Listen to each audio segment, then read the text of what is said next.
My name is Richard Furrow, and I can say I am cloud hired. That yes, come and join and get cloud hired. I'm cloud hired. I'm cloud hired. I'm cloud hired. Hey, Go Cloud Architect family. I'm cloud hired. I'm cloud hired, guys. So I'll just say I'm cloud hired. I'm cloud hired. I'm cloud hired thanks to Go Cloud Architects. It worked for me, and now I'm cloud hired.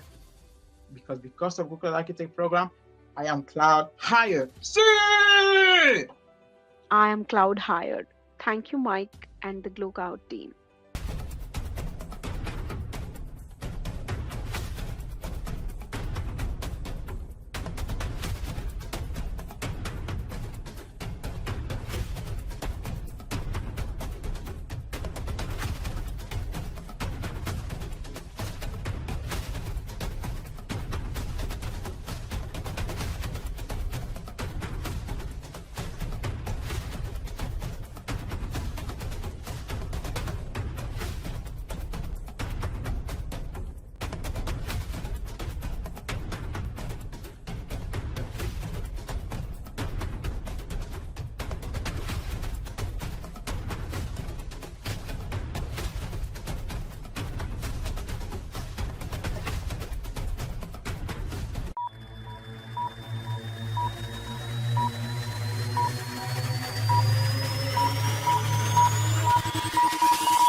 About building and designing high availability architectures. For those of you that don't know me, I'm a network architect. I've been a security architect, an enterprise architect for a little over 25 years. I've trained thousands of architects that are working all over the world. People that I've trained are working at Apple, Amazon, Cisco, Google, IBM, Microsoft, Accenture, Deloitte, KPMG, Capgemini, PricewaterhouseCoopers, Barclays, Bank, you name it, they're working there. And high availability has always been at the center of what I've been involved in. And the reason is the following. In my youth, I had been consulting to internet service providers about designing parts of their network, obviously in a high availability environment. As I progressed in my career, I started designing high availability systems for banks. And then once I got out of banking, I was a chief healthcare architect for the healthcare vertical at Cisco, and I worked with healthcare organizations in every part of the world about designing high availability systems for their hospitals because those systems can't go down. So that's all I've done. Now, we've recently had a cloud outage. We get cloud outages periodically throughout the year. We get internet service provider outages throughout the year. We get wide area network service provider outages through the year. And guess what? The people that are going to have outages are still the best of the best. I mean, we're talking about people that are literally the best and the best, but I want you to understand everything breaks. Everything, it all breaks. So we have to plan around things breaking, and that's going to be the key of high availability architecture. So first, before we begin, a couple of things. Tell me where you are from. Tell me where you're from by letting me know in the chat box. Love to know where you're from. I also want to tell you that on Monday night, we're going to be having an architecture webinar where we're going to talk about the architectural role, the various skills you actually need to succeed, what it takes to get hired when you lack experience, how to bypass HR so you don't get auto-rejected. We'll be talking about all of that. It'll be fun, and we're going to get to talk about that on Monday night. Chris from my team will drop the link to that. I also wanted to let everybody know, my team is reminding me to tell everybody that we have a 50% summer savings sale going on right now on any of our training programs. And today we're going to start talking about designing high availability, high security architectures. Wow, I recognize some of these names. Mohammed over there in Somalia, it's so good to see you. David in Cincinnati, that's fantastic. Soliday in San Diego, boy, I've spent a lot of time in San Diego, Coronado Island, really beautiful out there. IJ's in the Bay Area, California. I used to commute to Tasman Jive almost once a week, and I think that's right. You are in Argentina, if I remember correctly. Darnell's in Chicago. Well, we've got someone in Nepal. That's absolutely fantastic. I love that. And Ravi's in San Diego, which is pretty terrific. And Adrian's also over there in Phoenix. So absolutely love to see these things. So give me a hashtag high availability multi-cloud architectures, and that's what we're going to talk about. So there are going to be a couple of things we're going to talk about today, and then we're going to whiteboard it out and we're going to start designing high availability systems. The couple of things that I want you to think about is when it comes to designing high availability systems, there can be no single point of failure. Now, single points of failure, you would be surprised how many single points of failure actually exist. A single cloud is a single point of failure. And I can show you how, and we'll do that first to show you why you can't really design a true high availability system on a single cloud. We'll show you where the breaking points are in the cloud, and we'll show you why one single cloud provider can never be truly redundant. So we will talk about eliminating single points of failure, and we're going to get into some fun. We'll talk about what goes under the buildings that you're actually going to be using connecting to the cloud. We'll talk about various power and modules and various control planes of the device. We're going to talk about how to connect to multiple clouds. We even maybe talk a lot about the benefits of multi-cloud and hybrid multi-cloud architectures and why they work. So we're going to be doing that. Now, the next tenet that I want you to understand when it comes to high availability is the CIA triad from cybersecurity. And if you're unfamiliar with the CIA triad in cybersecurity, it's one of those critical security architecture and cloud architecture things. Chris, drop a link to that CIA triad video that I made earlier in the week, because that's something important. But in cybersecurity, what we're looking for is to maintain confidentiality of basically the data, the integrity of the systems and the data, and the availability of the systems. So if we're hacked, we can't have high availability systems. So think first, no single points of failure. Think the second, we can't be hacked. Now, the third thing that we really need to think about when we describe high availability architectures is governance. And I want you to understand what I mean by that. We need to know who, by the way, is going to, when changes are going to be made, by whom, what kind of changes and the impact of the changes are made to the system. So I want you to just imagine this for a second. Imagine you're at a cloud provider and you've got 15,000 routers and switches going on. They have more than that, but let's just say 15,000 routers and switches that are all moving your traffic via routing protocols. And somebody named Billy Bob decides to take and put some information in a core router that messes up the entire routing. Now, what you're ultimately going to happen is no matter all the availability and all the single points of failure and everything you do, some bad code, a Billy Bob doing something wacky can also take your systems down. So the other part that we're going to talk about at some point as we conclude is going to be more about the control and the change management and the kind of people that will do things and the impact analysis of, if I make this change, what's the impact on all the other parts of the system? Now, hopefully you understand that's going to take a team in many of these cases. So that's what we're going to talk about today.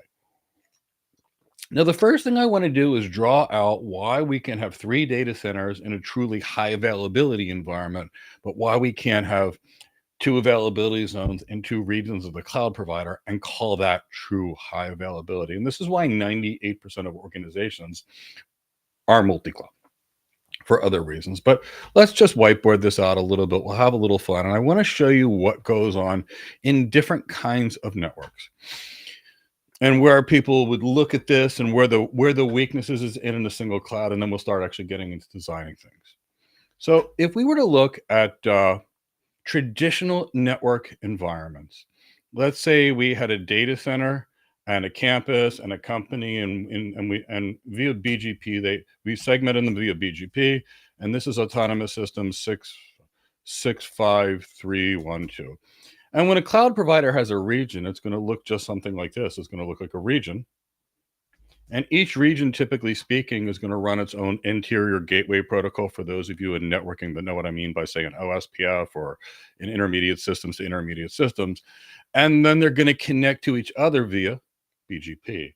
So the way the internet works, and I'll show you why in general this usually works, is this. And then we'll bring this back to the differences with a cloud provider when they try to do these things, why there are subtle differences.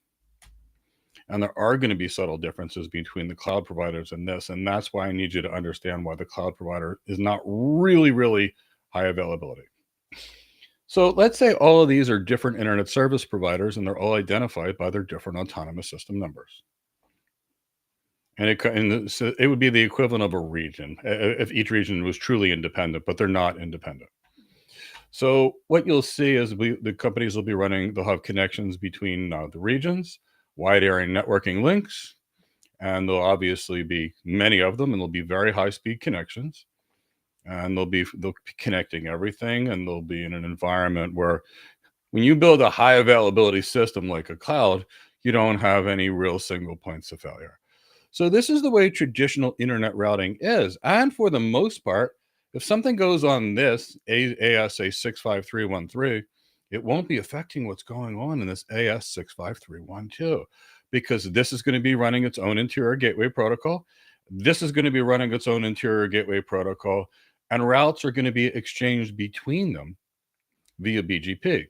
And with BGP, we can determine which routes we're going to take in, which routes we're going to take out, and we can get fairly granular. And that's what's going to happen between these regions. So the point here is, in a traditional network, if this goes down, guess what? The rest of it's going to route, and there's going to be no problems, because there's really no connectivity between these other than these wide area networks. So you may see a company have a data center environment that's they may have a major data center, say, in, let's say, Kansas, where it's real cheap electric. Let's say they've got a data center in Kansas, a huge data center. And let's say they also have a data center somewhere in the outside of London. They typically would run these in different autonomous systems, and typically speaking, run BGP between them. And if this thing goes down, your systems are fully redundant here. Now, the key to remember with all these systems that are fully redundant by segmenting them is, and is in a traditional environment, there's nothing connecting all this stuff together. So I might have my own environment over here where I'm going to add capacity, my own little data center here, and I might have my own little my little virtualized data center over here, and there's no talking of the stuff from here to here other than what we want. That's easy. That's true high availability, because each one of these data centers, we can get better than a cloud provider's data center, which they say is 99.99%, 99.9% or 99.99. We can get all the way to 99.995 per data center. So, if you think about it, we can build some pretty high availability data centers. Here's the problem with the cloud, and here's why it'll always be a single point of failure. So all this right now is great. Now, here's the thing. In this traditional environment, if I want to add a virtual machine or a container, I can add it here and nowhere else. But what can you do on the cloud? Can you go to the cloud provider's management console?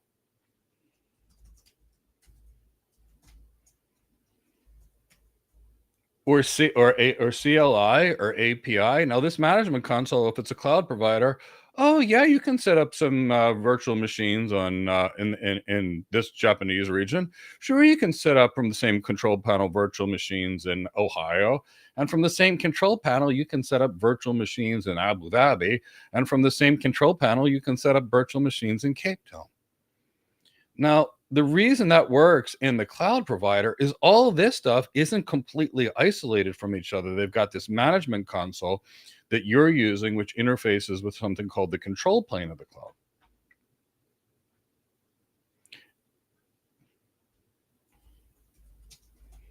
So what ultimately happens in this environment, if a DDoS attack were to hit the cloud and it hits the cloud's control plane and takes it down, you could potentially lose access in all of these regions all at the same time. If the control plane has a major software glitch, like an API glitch, which has happened to other cloud providers and taking half of the globe down because it's part of their control plane and the way it communicates with others, boom, you're done.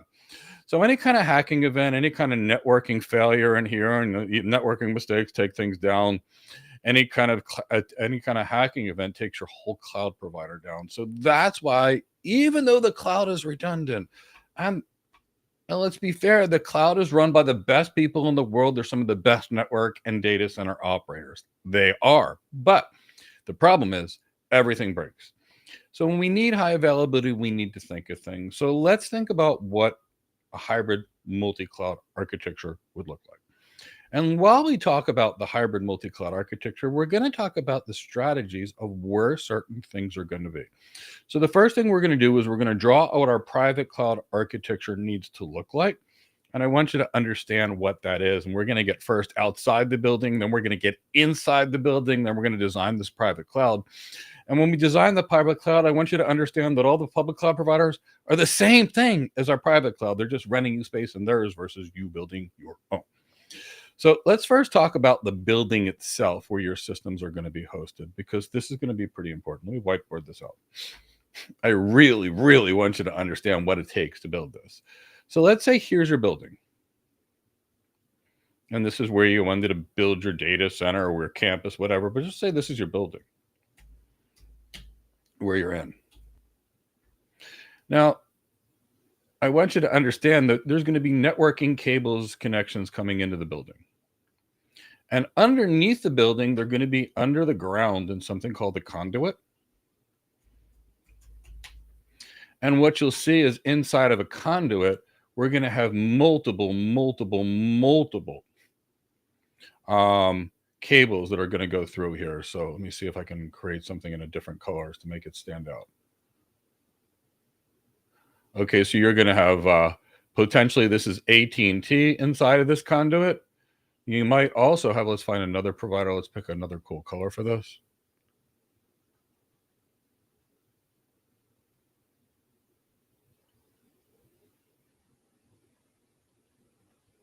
Let's find a darker color. Okay, here we go. This should stand out. So we could have two different cables in this conduit. Now, let's talk about the two kinds of failures that could occur. Let's assume the red internet service provider it has an outage. That means the blue internet service provider in this conduit might still be okay.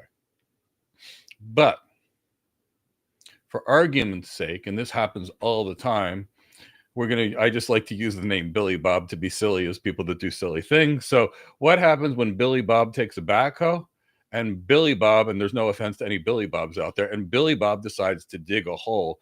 And in the process of digging the hole, breaks through these two pieces of fiber coming in from the same place. This happens all the time.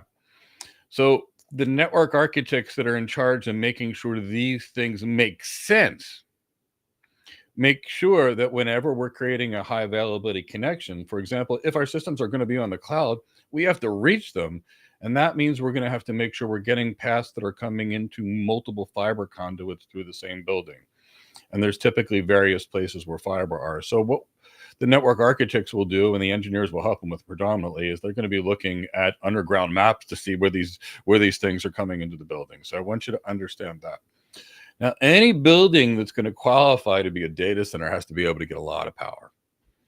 And in a perfect world, and what we'll actually draw, we'll get in closer, but in a perfect world, you've got two power companies.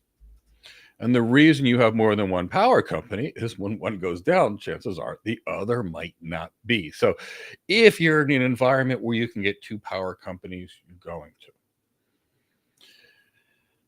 Now, let's build what the cloud's going to look like, or our hybrid cloud or private data center is going to look like. And then after we build this, let's walk through some racks and let's walk through some of the switches and servers, and let's talk about what's high availability switching or what's not, because not all things qualify as even usable in high availability. So let's draw our cloud. And I've been designing clouds for decades now. The first cloud I worked on was actually ISDN in 1993. So the way your data center is going to be coming in is you're going to be having power, typically multiple power lines, and the power is going to come in these super high voltage things, and they're going to be stepped down with power transformers to voltage that you would typically use. Then in addition to the power, what we're going to have is we can't ever lose power. So you'll typically have generators. And in a truly high availability environment, you may have backup generators too, just in case. So we're going to have generators that are going to provide backup power. Now, sometimes these generators don't kick on instantly. So what we're typically going to do from a power perspective is we're going to have these UPS systems. They can keep their battery power. They can keep the system up for maybe 10 or 15 minutes while it takes a minute or two for the generators to come in. Now, in our data center, we're going to have two sets of connections coming out. We're going to have internet service providers, and the internet service providers are going to connect you to the internet. Now, the average, and many enterprises may have hundreds or thousands of remote locations, so they are also going to have their own network connections. And this is we're going to call their wide area network that's going to connect to other offices. Now, inside of these systems, you're going to see a few things in your average cloud. You are going to see a lot of networking that's routers and switches. But to make life easy right now, I'm just going to call it networking. And without the network, nothing is going to be working. So the routing, the IP addressing, the subnetting, the route summarization, where the routes are coming from, all of this is absolutely critical. So we will have networking gear. Now, what's going to be plugging into the networking gear? We are going to have a whole lot of servers. And actually, we're going to have racks of these. So let's just draw a little rack.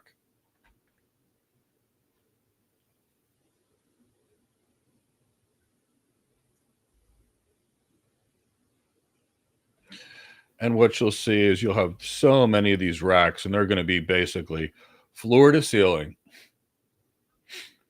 with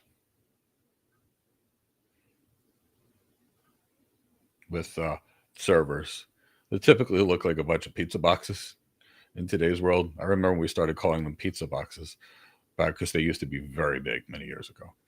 And what will happen is all these servers are all going to be connected to the network. So let me go fix that. Create some network connections. And there's a reason I want you to see this, because we're going to walk through what happens and the types of control planes so you understand.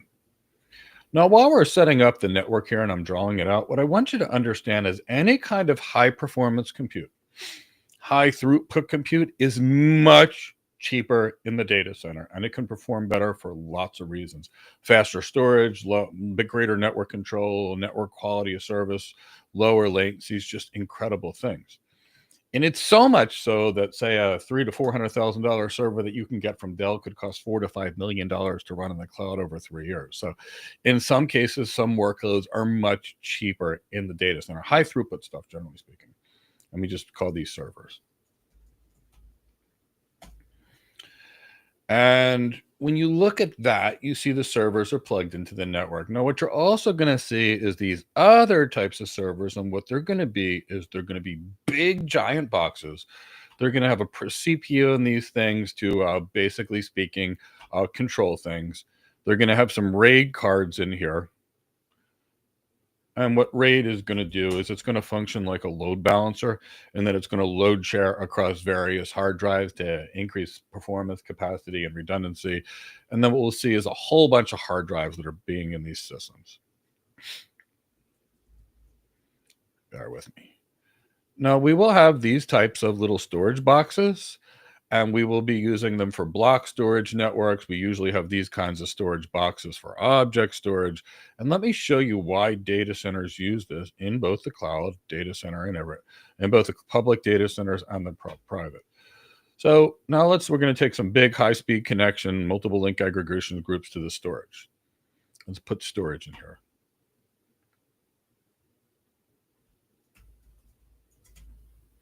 So that's our storage system. So by doing this, and this is why we typically use block storage, we can in the data center use the storage in these servers, which is so fast, so much faster than block storage in the cloud. But what happens when we run out of storage in these servers? That could happen pretty quickly. So what we do is we run these storage area networks where we've got these storage boxes and we plug them into the network. And that way, our servers or our virtual machines can basically mount a virtual hard drive to the virtual machine itself. And the virtual hard drive is typically speaking a block storage drive, which is sitting somewhere on that network. So this would be where you would have, say, your virtual machine or EC2 instance, if you want to use AWS terms, and this would be your EBS file. Same thing. But this is an all data center. What I'm using is terminology in all data centers and all clouds in the entire world versus proprietary certification names. So when you look at this hybrid cloud, what I want you to see is the following. If your users are in the same building, there's no time for the users to go to the people. That can save milliseconds, which can really enhance performance. I want you to understand the storage here, but I also want you to understand well, for right now, just understand this is a data center. Now, what we typically have done to the modern data centers for the last 20 years or so is we've virtualized these data centers and we put a control plane on these data centers. Let's say we've decided to put Nutanix. Nutanix makes beautiful private cloud software. VMware makes some great private cloud software. IBM OpenStack makes some great private cloud software. But let's say we pick Nutanix. Now, Nutanix will make this feel like a cloud. You'll be able to go to the same kind of cloud. If you wanted a little web page and configure things, you can use your CLI. So here's the way a private cloud works. You go to the control plane or the management console or the CLI, or a DevOps engineer writes an infrastructure as code script and set up a virtual machine. The control plane will see where the virtual machines are and, okay, this server has capacity, and it will put the virtual machine on this capacity. Now you want to have spin up a container. Guess what? You're going to spin up a container, and that container is going to go to this one. So in addition to the Nutanix control plane, we're typically going to need to have some kind of container orchestration. So we typically will have some kind of Kubernetes servers here. And this is going to be the control plane, a couple of master nodes we're typically going to need. And that way, we can figure out where we want to run these containers. We can put them on a virtual machine with a runtime module like Docker. There's lots of ways we can do this, but this is your typical data center. And this is the way all data centers have looked since 1999 when VMware came up with the hypervisor. Now, let's do this. So just so you know, the difference between this and AWS or Azure is now when you go to the AWS one, it'll have the AWS control plane, and therefore it will have the AWS command line, so to speak. You want it to be Azure instead? Okay, it'll be Azure. They're all the same thing. We're sticking the same servers, using the same networks, using the same kind of storage technologies in all data centers in the world. All cloud providers, all data centers. Just a cloud provider is someone that rents it to you.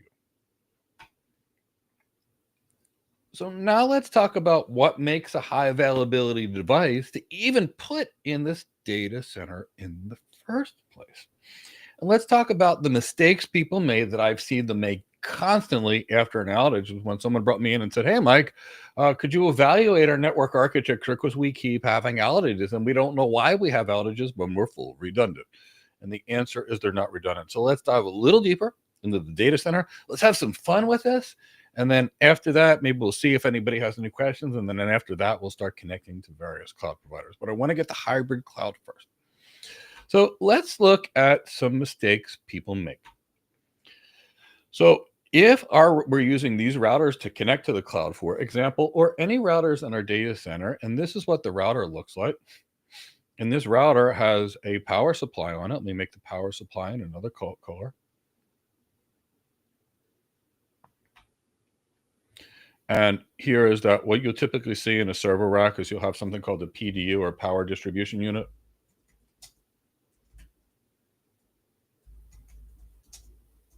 Most of the ones I've ever had or seen, these are 220 volts, or 220, 240 volts, and say 30 amps max. And they have a circuit breaker. So keep that in your mind. So if this server is plugged in to this power distribution unit, this is not a high availability configuration. Here's why. The circuit breaker blows on this power distribution unit. Guess what? You've got an issue. So let me bear with me. I don't think I'm sharing here. So I drew an environment here. So sorry, I'm trying to do this live. Occasionally little glitches happen. So I drew an environment where we've got a power distribution unit, and this is a server. Let me call this a server. I want you to see the single points of failure in this environment. So we've got a server and it has a single power supply. So if the power supply on the server fails, all the systems that are running on that server fail. We do not want this. This is not a high availability server configuration. It doesn't belong in a high availability data center or cloud for that matter. Now, what we see have is that this is the power distribution unit in each rack is going to look like a giant. You ever see those things where you plug into the wall a power strip and you've got like 6 outlets? Well, this is like a big, beefy, steroided up version of that. Lots of power. So that's what we're talking about with the power distribution unit. And like I said, they usually have a 30 amp circuit breaker on these things. So if the power distribution unit were to break, and the server is only plugged into one power distribution unit, you're done. So if you're going to deal with a high availability server, you're going to have to deal with the following. You're going to have to make sure they have 2 power supplies. Otherwise, they really don't belong in any high availability data center. And at the same time, make sure they're plugged into 2 different power distribution units, which are attached to 2 different independent circuit breakers. Because if these 2 are plugged into the same, say, 60 amp circuit breaker and something happens where there's 61, both may get shut off. So that's what we do on a server. So when we have high availability servers that we need, keep that in the back of your mind. They're going to have to look like this.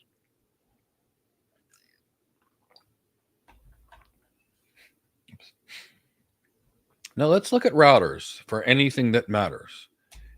So at the core of our network or connecting to the cloud, we're going to need routers. Routers take us from point A to point B. So if we look, you'll see multiple kind of routers. You'll see little routers that look like this. And the router will be plugged into the wall. It will have a single power supply. For example,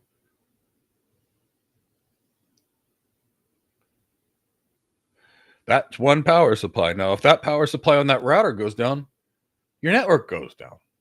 So you don't want this. This is fine for a remote office, not the core of your network. What we need for the core of your network are going to be devices that look like this. And I really want you to understand this is what your cloud providers are using. This is what every data center that's properly designed used. They're going to have switches like this. No, they're going to have, and they're going to be layer 3 switches. So they'll be able to forward at layer 2 based on frames. They'll be able to forward packets in layer 3 on route. So they're going to do both. When I say switch, we're typically speaking to layer 3 switch or router at this point, just high speed. So typically speaking, we're going to have 2 power supplies on this switch, because if the switch goes down at the core of our network or to connect us to the cloud providers, we've got nothing. Now, what you'll also see is normal switches have one of these. It's the control module. It's the brain of the switch. So that little router that I showed you that was plugged into the outlet, that's basically got one thing, kind of like your PC. It's got one CPU in it. A CPU crashes, you get a blue screen of death and it crashes, or something, you get a kernel panic or whatever in a different operating system. That's what we're talking about. Now, in a high availability device, in a high availability configuration, if this thing crashes, the device goes down. Now, we're still going to have pairs of them, but I want you to understand that the stuff in the center of the network, if it reboots, it could literally speaking disrupt things for 30 seconds, 60 seconds, a minute, or more, for how long, depending upon how many routes it's going to take to converge.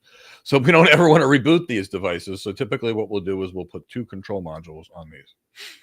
And by doing so, I want you to get the concept that if for some reason we get a hardware failure on this thing takes over so we don't notice it.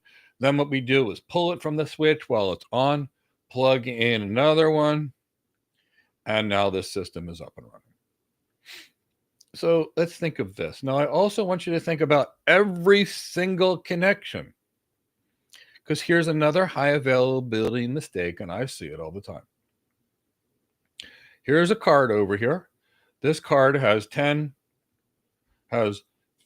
3 100 gig Ethernet ports. And guess what? This switch, and these are the 2 most critical switches here, both have 300 gig ports. So if you think you take one cable from here,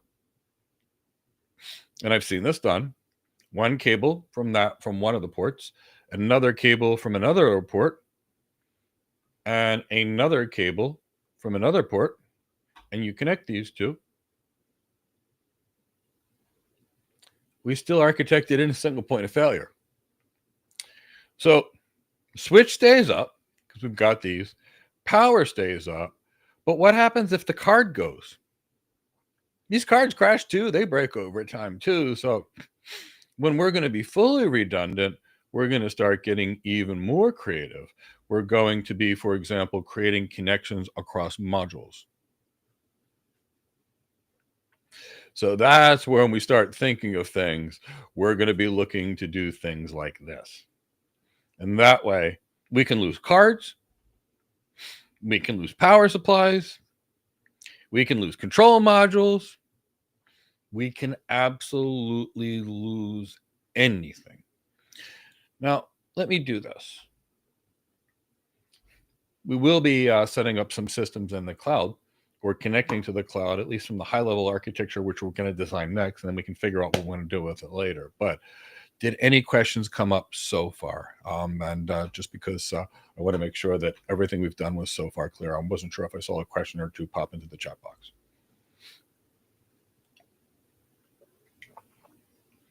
Steph, can you please explain what a UPS is and how it functions and its use case? Absolutely. You know what?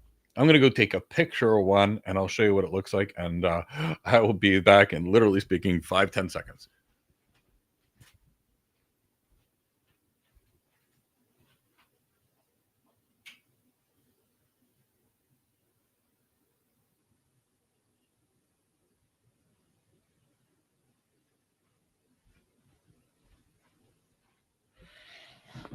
Okay, Steph, what I did is I took a picture of it. So if I text it to myself, I'm pretty sure I can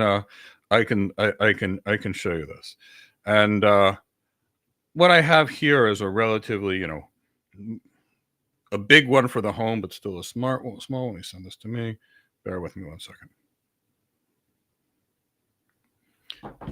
So now that I have it over here, let me share this with you, Steph, and I know you'll understand this completely. Bear with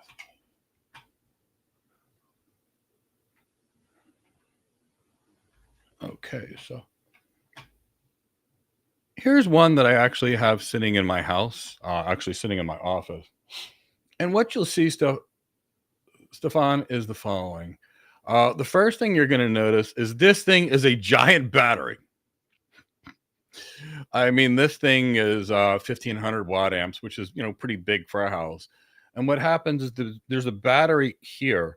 So what happens is the power comes in and a UPS system smooths the power, because you may not realize, but normal power comes in like this, and then it comes kind of down, and then it kind of comes in like this. And it's not the cleanest power in the world, which is typically not so great for your devices. So data centers will either have UPSs or power conditioners that clean the power. So very often a UPS will clean the power, and instead of making it look like a bunch of spikes, it'll just make it look smooth. And it'll clean it because it may run through the batteries or systems to keep it at a very even keel, as opposed to this up and down stuff, which is bad for your tech. Now, right now, this thing is plugged into the wall. I have power going into my house. Nothing needs to kick on. As soon as power were to go, there are outlets on the back of this thing, and this can be a little different in the data center because they're bigger, that you plug your PC in. And that way, when my power goes on, my office PC with my 4 monitors doesn't just shut down. It gives me, say, 10 or 15 minutes to either finish a live stream if I needed to, or politely shut down, or gracefully shut down so I don't lose data. So that's what a live stream, that's what a UPS is. It's just basically a battery backup that as soon as the power goes out, they give you nice, clean, smooth power. Great question.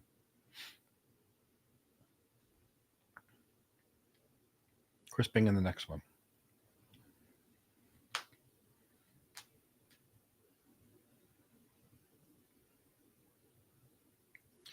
If the client lacks expertise on BGP, can we advise them to let the service providers handle their failover by managed CPEs? So if somebody is going to have a data center and multiple data centers and they don't understand BGP, they have no business being in the data center. They really don't have the ability to make anything work. At that point, what they probably should do is just go to software as a service providers, get a connection to the internet, and just use somebody else's technology. Because when it comes down to it, whether it's a data center or it's a cloud, you have to be able to reach it. And if you don't have a network, you can't reach it. And if you don't understand BGP and how to work with BGP, the routing and switching, the routing between you and the external providers will ultimately not work. Something will happen and then the systems will crash. So I wouldn't be designing any kind of high availability, large scale system with any degree of complexity if my people didn't know BGP. So what do you do when you've got a client and let's say in their data center and they don't know BGP? What you can do is you can create a default route to the internet and a backup default route to the internet, for example. And that way, if the primary link fails, the backup will kink in. But if you want to load share across links, you're going to have to use BGP to the internet. If you want to connect to a cloud provider, if they don't have the sophistication for BGP, they probably don't need a high-speed network, Andy, in which case they can use, say, a VPN. And because the people that are connecting often via VPN to the cloud provider don't have critical needs, they don't force you to use BGP. So that way, under those small circumstances in these businesses that were small and really didn't need a lot of work, you could use static routes, which could be redistributed into the client's interior gateway for their data center, and then that would just work in the cloud provider, a static route back, which could be done over VPNs. Now, could people do outsourcing? So, Andy, I did a lot of outsourcing in my life. At some point, I did outsourcing. I was partnered with IBM Strategic Outsourcing. And I've even worked in an environment where a company said, I don't know what to do with my network. And when I worked at WorldCom, which is now Verizon, they would basically outsource their entire network to people that understood it. And that's really no different than what's going on today. You can either build your system yourself and maintain it, your own network and your own data center, or you can rent it from the cloud, but it's really about the same thing.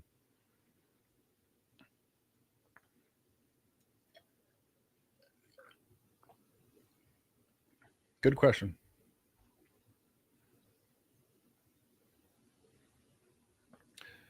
Maybe a bit off topic question. What is the best way to handle multi-cloud deployments for Kubernetes?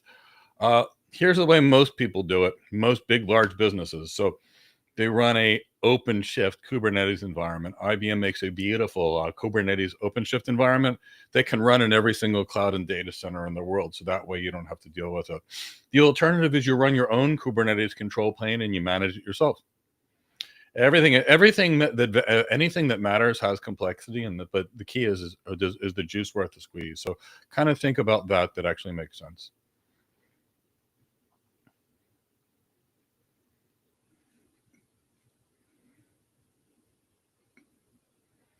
Any good resources for CCNP or CCIE that are affordable? So understand if you're going to do the CCIE, if you're really thrifty, you can probably get away with it for about $15,000 at the cheapest. The key is when you're going to take an exam that's going to make you in the top 10% of the people in the world, and realistically speaking, the CCIs are typically in the top 10% of all networking people. You can't learn that on your own. The only times you can do it is somebody can teach you. So I can tell you what I did on my CCIE. I went, took a 10-day, $11,000 CCNP bootcamp, and this is 20 years ago, and I couldn't afford it.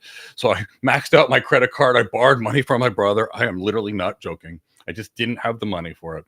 And then in addition to that, I took a CCDP bootcamp, again, couldn't afford, borrowed money from family. And then I actually had the opportunity to go to Cisco, and I took some kind of a 3-day boot camp they had, and then I took another CCIE preparatory course. What I did in addition to that is I rented a rack from ccbootcamp.com. In those days, they were $200 every Friday and Saturday, and I did that for 9 months until I passed the exam.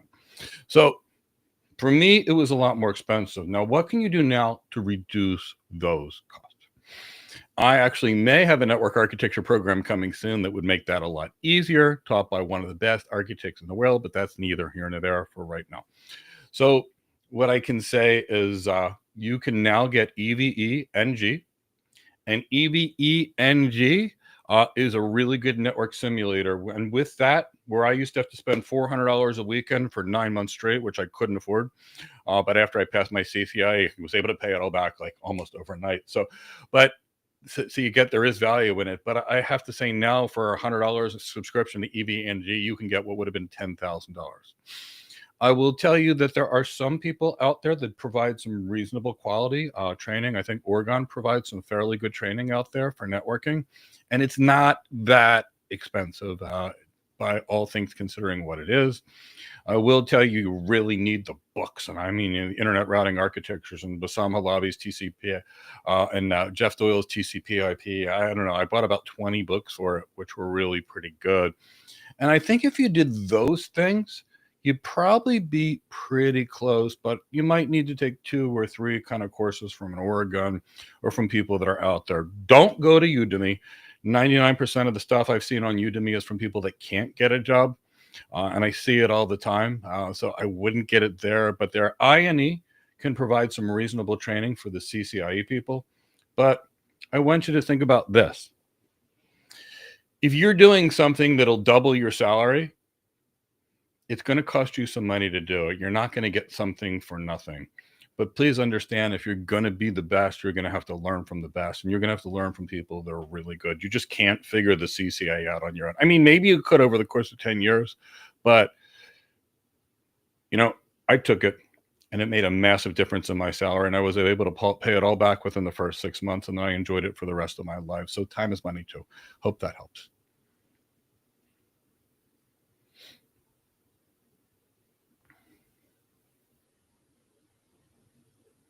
I can do 2 more questions, and then I got to get back. We have to get back to the content. If a client has a multi-cloud setup, even with a private cloud available, but did not think of interoperability, are there products that can simply solve the interoperability issue? Okay, so we're going to talk about something next when we start designing multi-clouds. If you were to make the mistake and use, say, an AWS DynamoDB or an AWS ECS or an AWS managed anything, or Azure managed anything, now you've got a problem. So the problem is you've used something proprietary in AWS, and now you've got Azure, and you've got something proprietary, and they don't talk to each other. So when you make these architectural choices, which, you know, of getting off of standards, which generally speaking you don't want to, but if you do it, now you need middleware to actually connect those. So when you start using all of these disparate private systems, you start getting yourselves into a lot of trouble. Now here's the thing: you can put MongoDB on both clouds, and you can write on three clouds, and you can write on all nodes simultaneously and keep them synced. So it's pretty easy. Don't want to get yourself involved in somebody else's Kubernetes nightmare? Run OpenStack. So we'll talk about all these things, but Mark, great questions. You have to get custom when you go non-custom, if that helps. When you go non-standard, you have to get pretty custom because you're going to have a lot of interoperability issues.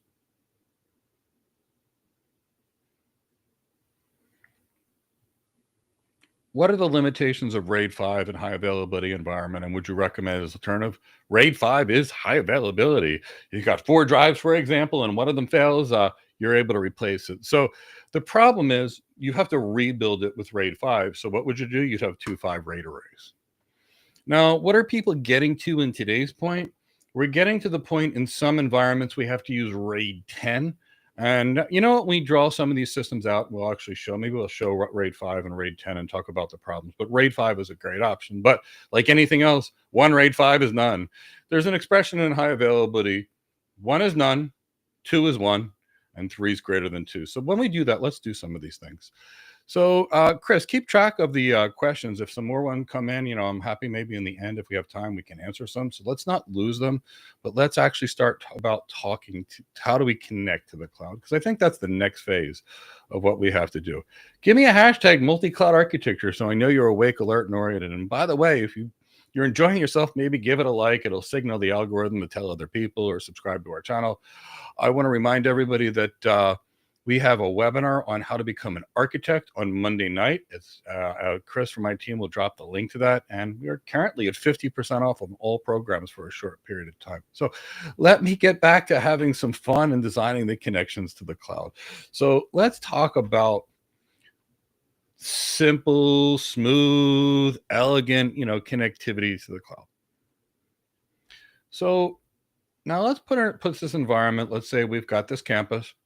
And in our campus, we've got our data center.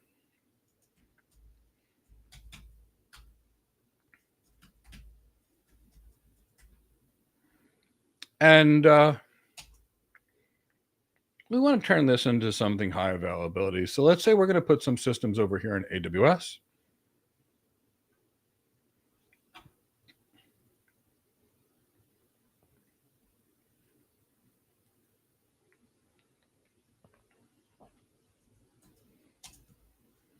Let's create 2 cloud providers.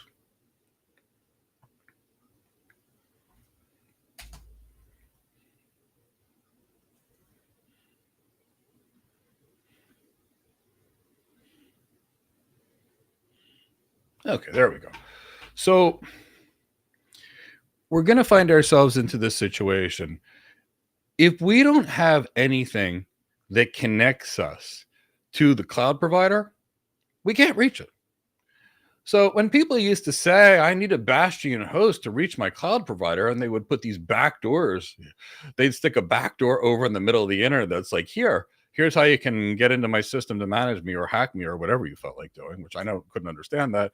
You never needed it in the first place because most organizations have a wire in some way, shape, or form going directly to the cloud provider. So if you're sitting here and you have routing here, you can easily just control any of your systems on the cloud provider without ever needing a bastion host in the first place. But some people didn't know networking, and that's why you were seeing those bastion hosts pop up, because they're a real security nightmare. And we can talk about that another day if you guys want. We can walk through how you can easily hack a bastion host versus the other type of environment. So in order to connect to these things, now we're going to need routers, right?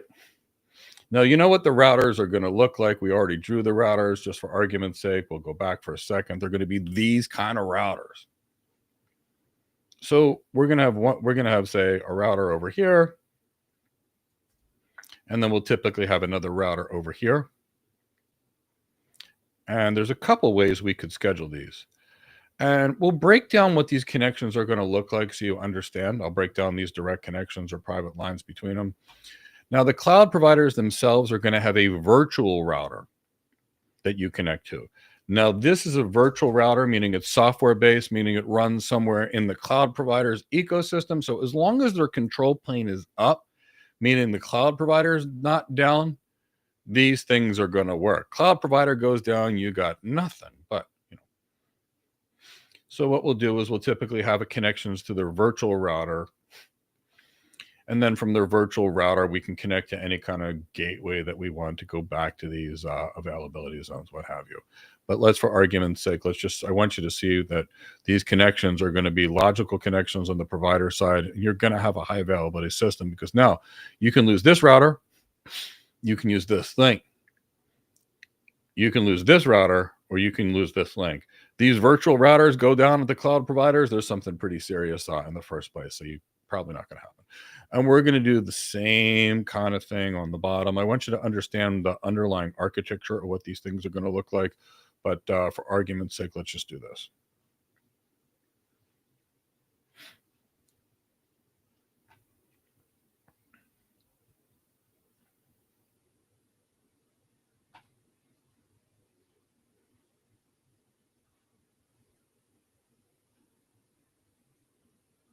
So as you can see now, we can lose this cloud here. We can lose this cloud here. And we still have data centers. So we can lose one cloud and something else. Now, I want you to think of this. If we have 30% of our stuff here, and 33% of our stuff here, and 33% of our stuff here, it does not cost more than sticking all your stuff in any one of these places, other than the wide area network connections and a little bit of complexity, which is not much. So it doesn't take much. Now, I also want you to think about this. If we put our systems in these cloud providers, and this cloud provider up here were to go away, remember these systems we can place into auto scaling groups, and we could add capacity as, if necessary, as other capacity went away somewhere. So just keep that in the back of your mind.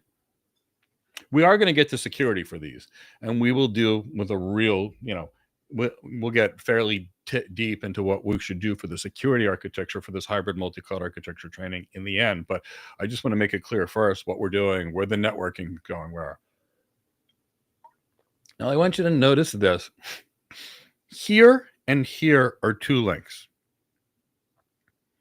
Now, this and this is a direct connection. So you will have to do one of 2 things. If you will either have to block one of these links by just the way the routing is set up, so you always take the top link, Or what you'll have to do is you will have to create a BGP policy that load shares, that sends, say, one subnet primarily on this link and a different subnet primarily on this link to load share without getting out of our packets. If you want to know more about load sharing and BGP and load sharing across and not getting out of our packets, there's Chris, please bring up the last BGP workshop that me and Mark Milovanovic did, as well as all the labs that we did, because I think we did like 20 hours of labs or something where you can actually get in these routers and see what's going on. So please make that available for the people who hear all that free training, Chris. We've done. Now, I want you to understand what these lines look like on the way to the cloud provider, because they're not normal private lines like you would normally see. So if this is your campus, what the way this is going to work, and this is the way the cloud providers' environments are.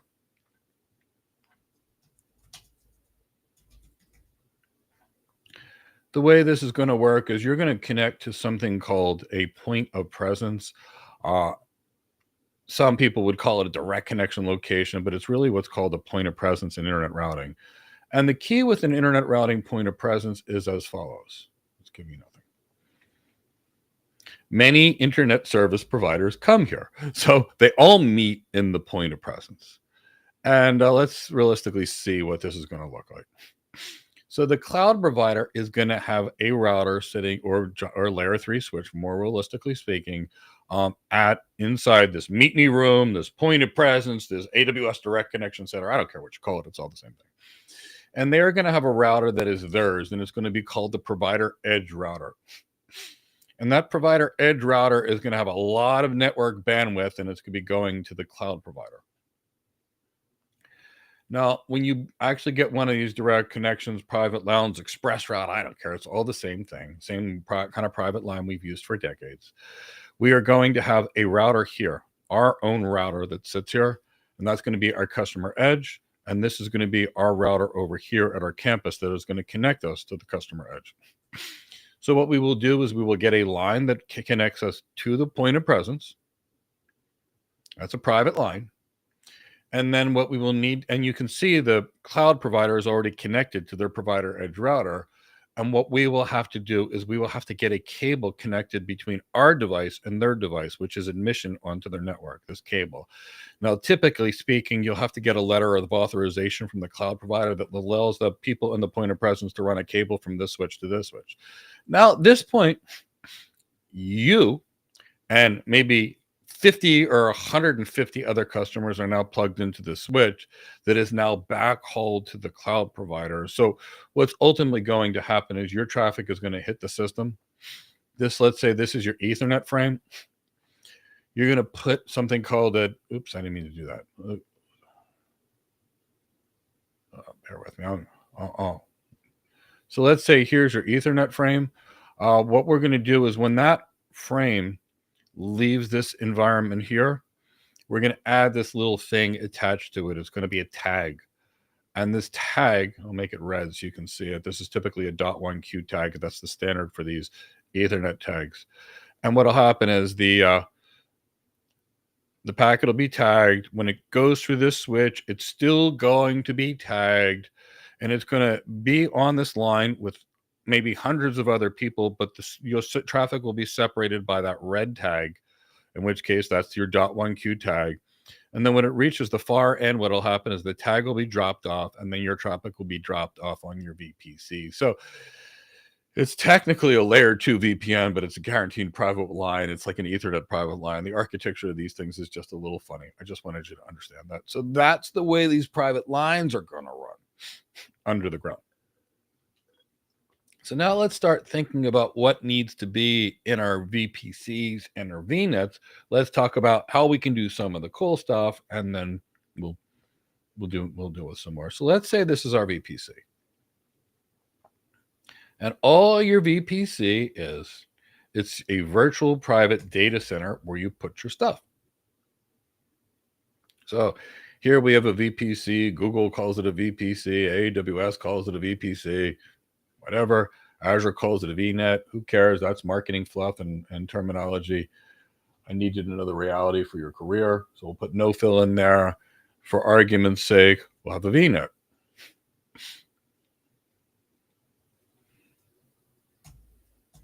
so we don't leave anybody's cloud provider out.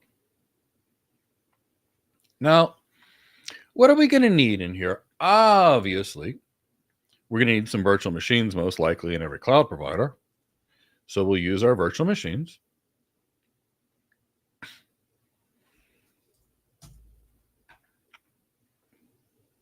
We'll have virtual machines in both, half as much in each cloud. So we don't need too many. So let's say we've got some virtual machines in here.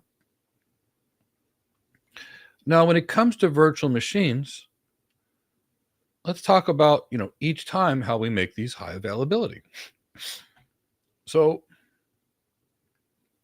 anytime it comes to high availability, we need something to know who's alive, for example, and are they able to work?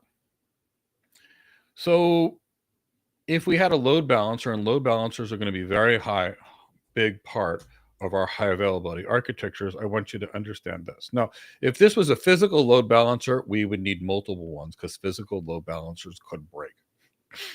Now, in the cloud, we have virtual load balancers, and the only time they break is when the cloud provider goes down. So we don't need redundant load balancers. So what's going to happen is if we have one virtual machine, for example, and only one, let's say we have one big, giant virtual machine. This virtual machine is huge. It's got 384 physical cores, 8 terabytes of DRAM, 100 terabytes of NVMe storage, 10 million IOPS. I mean, that's what we're dealing with. One big server. This can handle almost anything till the server crashes. Whoops. So we got a problem. So what most organizations do is they use multiple smaller systems.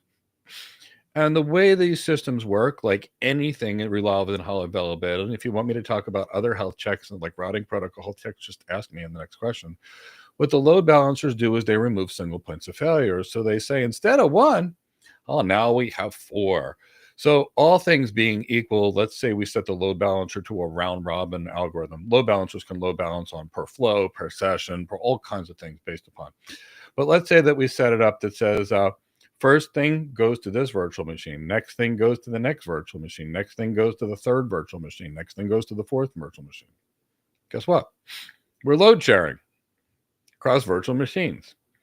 And that means we've got enhanced performance. So load balancers enhance performance because we can use more stuff. But load balancers also increase availability. And here's what they do. So let's say the load balancer is currently sending traffic to all of them.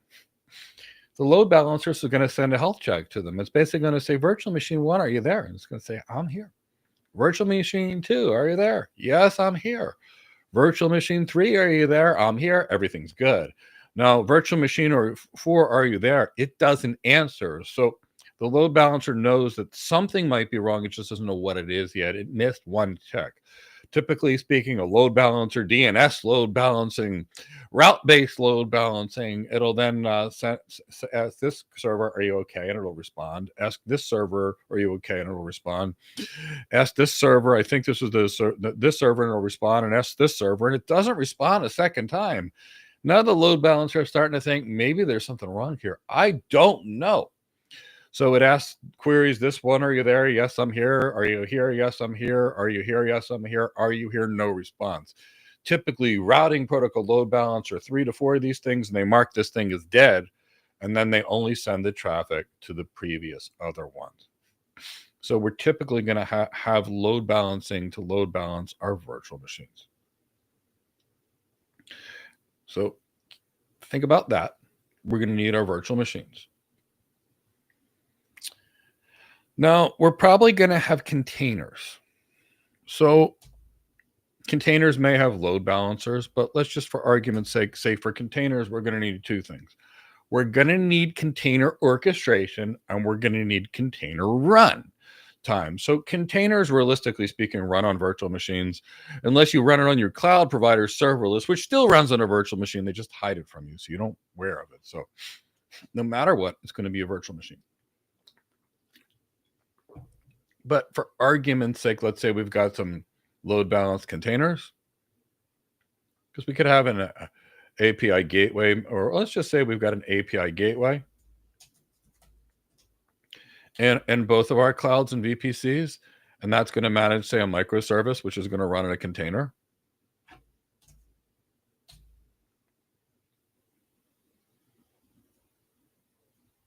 Again, there's nothing here because these containers can run in any standard containerized runtime. That's no problem. Now, let's talk about where things could get really bad really fast. If you don't think these things through. Just didn't mean to do. Actually, let's just do that. Okay, that'll work. So now we have the same thing in both clouds. Let's say we took the easy path and decided that we were going to use cloud providers managed Kubernetes. Let's say EKS. I don't care if it's AKS, EKS, GKS. It doesn't matter. We took a cloud provider's control panel. Now, the control panel is managing our container instances. So containers,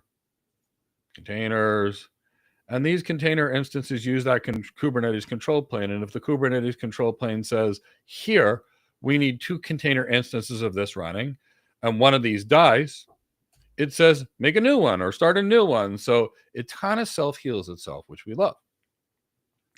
At the same time, if too much load is going to these 2 containers, Kubernetes can load balance and add another container. All this is great. So now let's walk through the mistake that people will make very frequently. They decide to use EKS, and they're using EKS, which is a managed, simple to use Kubernetes thing made by Amazon. And truth be told, it's great until you're multi-cloud. So now EKS is managing your Amazon, it's managing your Azure here, it's all smooth. And out of nowhere, the AWS cloud crashes. Could have been the Azure cloud, the Google cloud, everybody crashes. It's just a matter of when. The last outage was Google, but it could have been anybody. Now, all of a sudden, with the AWS out, and you lost the AWS cloud completely, now we got a problem. Because now we still have our containers running, but all of a sudden they have extra traffic and we don't have the ability to auto scale out. So we don't want to do that. So what we really need to do is we need to put some degree of container orchestration in every single cloud. I typically, for an enterprise, you're typically thinking IBM OpenShift. If you're a small tech startup and you're really great at this kind of thing, you'd manage your own Kubernetes cluster. But there's lots of people that provide managed Kubernetes services. It's just that IBM typically does a great job. They own Red Hat. Red Hat does a great job with any kind of critical Linux. So I'm just going to show that we're putting some K8s. Now, last time it was the AWS service that failed. So this time it has to be the Azure failed. So let's say we use Azure's DNS. And let's say that we've got web stuff going on both. Life's great. Azure DNS is sending stuff over here. Azure DNS is sending stuff over here.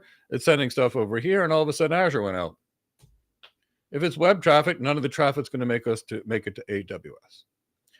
So we don't want to do that. We're ultimately going to have to place some DNS servers in all environments.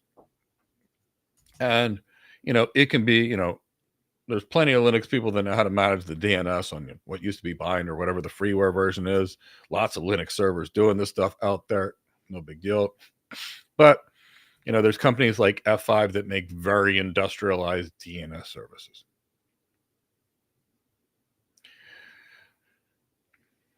So we've got this. We're going to also talk about security last, because security is going to be one of those critical components of availability. So just keep this in the back of your mind. Now we've got independent DNS. We've got independent Kubernetes. Now, Billy Bob just passed his AWS certification and decides that he's going to use Amazon Aurora. Now, you're not using Aurora sitting in Azure, so they decided to use something completely different. Let's just say MariaDB. Now we got a problem. We now need to create middleware between this proprietary thing that Amazon made it and MariaDB. So let's not do that. So if it's a NoSQL database, let's look at options like Mongo or MongoDB or Apache Cassandra. Apache Cassandra can write to all nodes, so it's typically better for write-heavy traffic, whereas Mongo works well for typically used more for read-heavy traffic. But it's always based upon it. There's just some general guidelines. But let's say, for example, we used Cassandra, which runs typically on commodity servers. So let's say we pop Cassandra in both, and we run that Cassandra on a virtual machine in both. Now we can have that same thing in all clouds.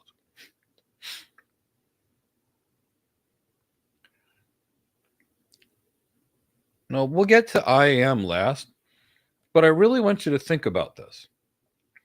Would you want to manage one set of IAM systems in this data center, another set of IAM systems in this cloud, and another set of IAM systems here? I wouldn't. So let's talk about other options that we can potentially use for that. But I kind of want to make sure that makes sense.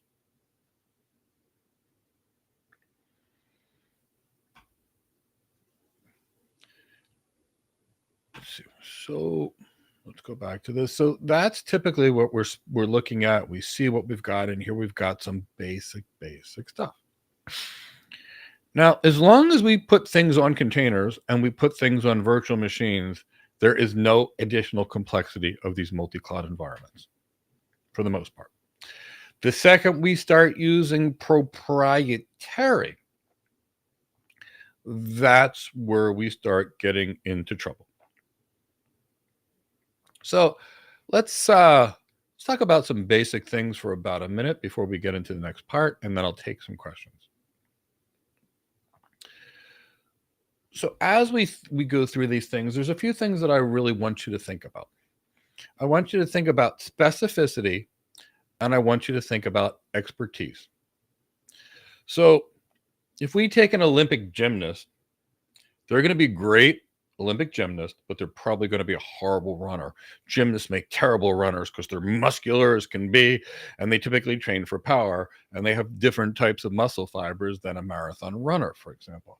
Now, the same thing happens with out there. Let me ask you, why do most of you put an antivirus on your PC? Well, actually, how many of you put an antivirus on your PC? Let me know in the chat box. That's not the one that comes free with your PC from Microsoft. There's a reason I'm asking you that. So when it comes to securing our systems and choosing some of these systems that we're going to be talking about next, we have companies that knew nothing other than one thing. Say Palo Alto, Fortinet, Checkpoint. All they do is security and nothing else. And then we have companies like in AWS, who are a great retailer. They are also a cloud provider. They are a little bit in security. They're in compute. They're in storage. They're in this business. They're making cars. They're great, but they're all over the place. And what you might find is the Palo Alto firewall will do more for you, much more for you, or the Cisco one or the Checkpoint one. So the secret to actually the next part of what we're using is to choose the more industrial and less proprietary things, especially a firewall. And we'll get into various security solutions, but I want you to think about this. You're going to have two options with firewalls. You're going to have the cloud provider's option, which is, if I've been attacked before like this, I know what to do. So if somebody keeps trying to punch you on the side and you learn to pull your elbow up that way, that's great. But what happens when someone tries to punch you this way and you haven't learned to pull your elbow up that way? Now you got a problem, right?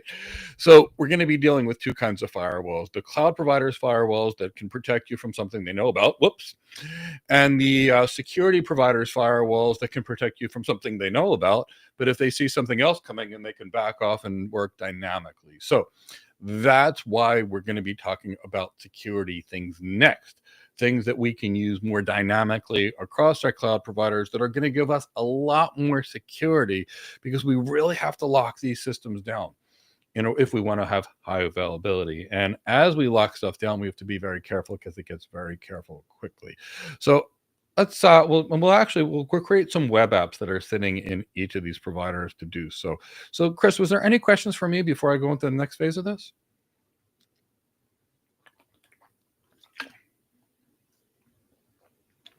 If there are none, we're doing good on the questions. We'll get back to this. I just want to make sure to be through. And I want to remind everyone then, while we wait to see if there's any questions on Monday, we're going to have a how to get your first architect job webinar. Monday, Chris, do you remember which one we're going to be doing on Monday next week? We're going to be the how to become a cloud architect on Monday night. Standard, normal. I don't really see any questions coming in.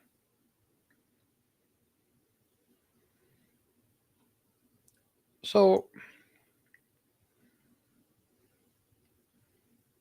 all right. Well, let's have some. Give me a hashtag multi-cloud architecture or a hashtag hybrid multi-cloud, just so I know something that we're dealing with and you're awake, alert, and oriented. And then I'll get involved in putting some tech systems.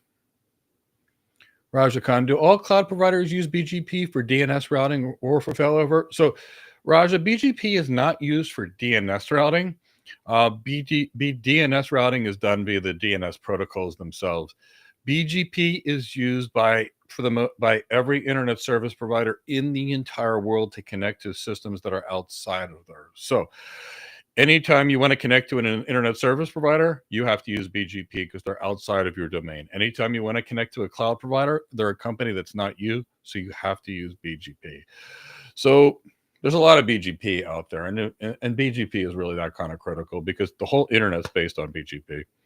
Connect one thing to another thing via BGP. And maybe there's a desire to do more BGP, and I'll do another BGP workshop. I'm usually pretty happy to talk about BGP. I like BGP.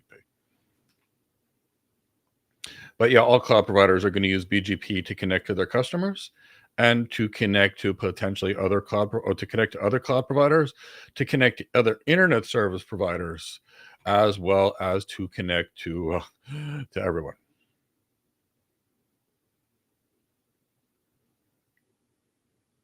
Absolutely, Adrian. BGP is the protocol of the internet. And maybe you're curious, almost nobody truly understands it other than a few of us network architects. So it's a good skill to have, especially if you want to work in network architecture. They use it a lot to separate people that are in the know versus people who are not. They get pretty geeky on BGP pretty quickly. All right, so I think what we'll do next is we're going to add two sets of systems. I'm going to show you the reality of what it would look like in the data center, and I'm going to show you what it would look like in the cloud. I'm actually going to do a poll and see if you want me to do another BGP day, and I'll have Chris will pop it in the chat box, and if you want me to do a BGP day, I'm always happy to talk about BGP. So vote for it when Chris puts the poll into the chat box. All right, so let's first show you the difference between these. Okay, so I think there's one other question. Let me do two things. Let me get you the best specification I can for the next question.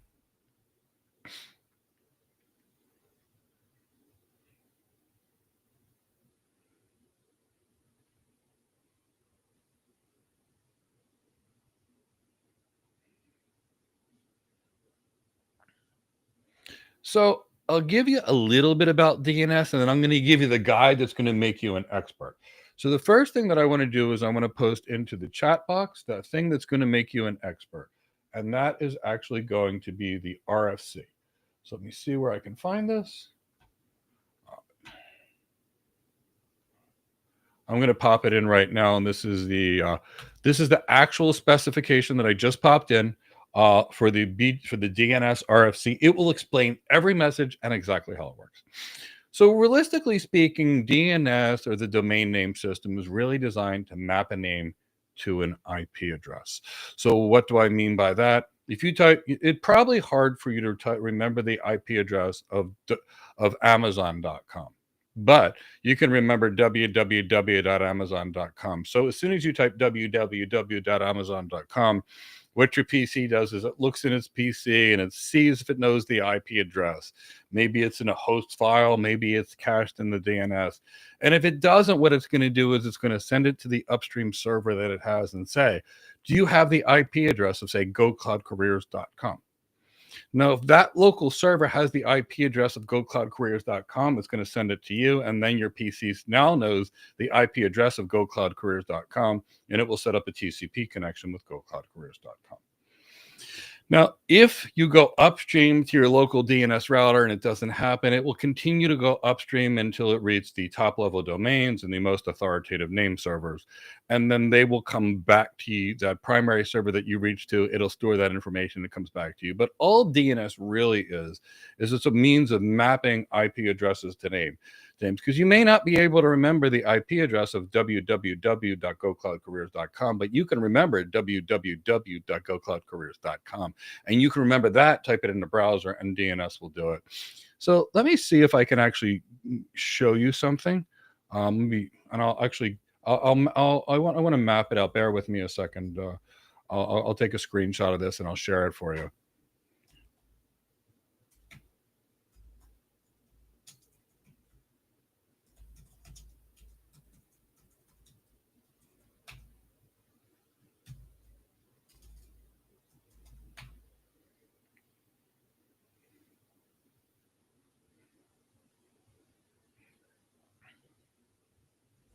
See if I can take this and paste it in. Bear with me. Yep, it works. Okay, so let me show you this. So what I did is I'm on a Windows machine. So I went to PowerShell and I typed in this command, name server lookup, www.gocloudcareers.com. So what you'll see is my PC went to the DNS server. In this case, my DNS servers are Google's DNS servers because they're fine by me and my home, which are 8.8.8.8. They're an Anycast address. And if you want me to talk about that at Anycast and high availability, just ask me and we will. And what you can see is the local name server gave me an answer. It gave me the URL of gocloudcareers.net. That's actually not our website. That's an email. So that's a different domain. And you can see the IPv6 address, and you can see the IPv4 address. And then you can see the actual www.gocloudcareers.com, and you can see these two IP addresses. You can see 162.159.136.54. And you can see the other, which is my website, and you can see the other IP address because we have more than one web server, which is sitting in a different subnet, 162.159.137.54. So we've got two servers intentionally sitting on two different subnets should anything happen to either one. So that's what DNS is actually doing. It's mapping a name to an IP address.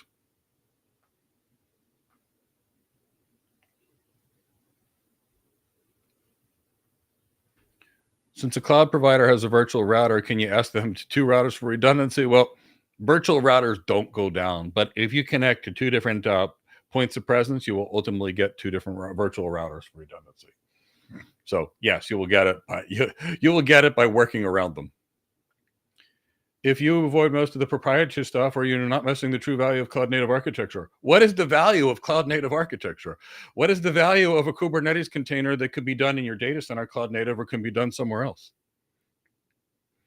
What is the value of running a database on somebody else's system versus yours? Now, I think we need to think of the question, and so the answer to the question is somewhat. So let's really look at the real benefit of the cloud, not what the cloud providers talked about the cloud, but the real benefit to the cloud. I can do anything in my data center that I can do on the cloud, almost always cheaper with better performance and greater security if we have the right people. And here's the reason why. The way the cloud provider works is they have to build the same thing you have to build. Then they have to operate it just like you do. And then they have to fire 50,000 salespeople, solutions architects, and other people that are paid many hundreds of thousands of dollars a year to go sell you the stuff. So the cloud provider business is a landlord-tenant business. If you buy a property that costs you $5,000 a month as a landlord, you have to rent it out for $6,000 or $7,000. Otherwise, you go bankrupt. So if it costs a cloud provider $1 million to run it, they have to charge you $2 million to survive because they have to pay for the thing. So that's why the cloud provider is typically there, more expensive. Now, let's talk about what the cloud provider can do great. The cloud provider is the most agile thing in the world. So if I might need to order the gear, and it might take me, maybe it takes 6 months to get my 1,000 GPUs that I need. Maybe I can spin it up on the cloud. I can test it. I can train my models in the cloud in the most agile means possible. And then I bring it back to the data center. So what we get in the data center is cost and performance and security. And what we get on the cloud is agility. There's a new market change and the business needs to do something fast. They can do that on the cloud faster if they don't have the capacity. And that speed, the ability to adapt to change, is the real value of the cloud. It's not people saying, I've got something that's almost as good as what we used to have, and I'll charge you the same price for the almost as good as regular, and it's just going to be easy because you can just click a button. That's not the value of the cloud. The value of the cloud is, okay, I've got a new business idea. I've got backing. I can poof, do it all in a couple of seconds. I can get 10,000 systems in a minute, run my big compute thing, and then do something that no one's ever done before. Or I've got some investor money and we've got a big idea and I can spin it up on the cloud and be the first mover. So I can actually conquer this industry before anybody else even starts. That's the value of the cloud. So don't worry so much about the cloud native. All the cloud is, everything on the cloud is a virtual version of what you used to have. So Swiss Army knife. Okay, a Marine car K-bar knife. They're not the same grade. So that's what we're really talking about. Yes, what you lose out is on the easy. So a small business that doesn't need customization may be easy, but Srinivas, I'd like you to think even more. So when the Microsoft CEO said SaaS is dead, and Microsoft is a SaaS company, what he meant was the following. He meant any company is going to be able to write any application they want about 5 years from now, almost instantly with AI. So that's the end of the proprietary stuff. People will make what they need for themselves, or they will use industry standard tools. But I don't believe that cloud native is any of the value of the cloud at all. I think the value of the cloud is speed, it's agility. If a company is capitally constrained, for example, and they can't handle financing on their balance sheet, and they want to get rid of that, and they want to rent and clean off some debt that they may have, there's lots of reasons. So lots of reasons I love cloud computing, but it's not for the new cloud native stuff, because I can do all that same cloud native stuff in my data center, typically speaking, 50% cheaper. Great question, Senator Bosa.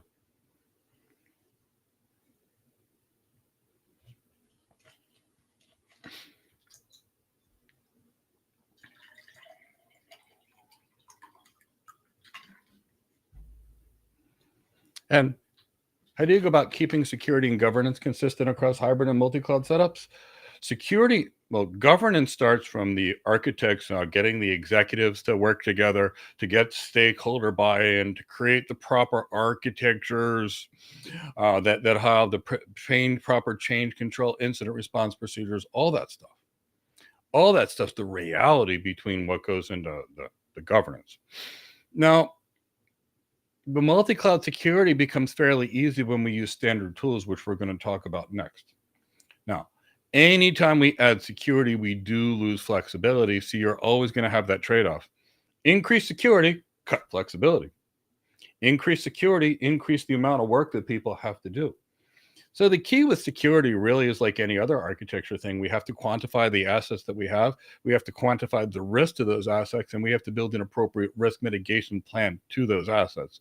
But I'll deal with the technical components of the security next, or at least many of the technical components. And but that's a big kind of concept, the kind of thing that we would really talk about, in 50, 100 hours in our architecture programs. But it's a great question. I'll get to some of it when we start next.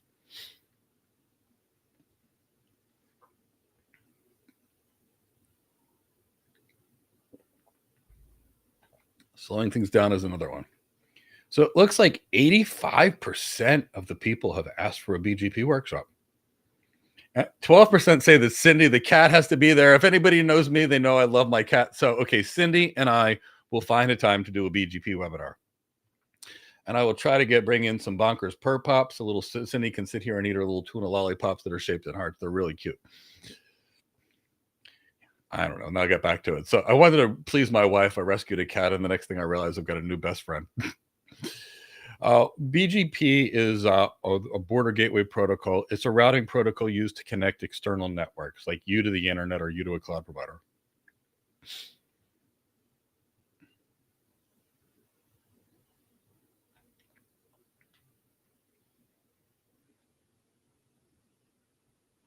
Can I explain GRE tunneling? Cedric, yeah, I've had a lot of experience with GRE tunneling, about 25 years of it. So let's have some fun with GRE tunneling. And let's talk about why we really created it and what it was for. I'll show you what we used to use it for. And so let's say, and this is the way the world used to work. We had a New York office. We had, say, a San Francisco office.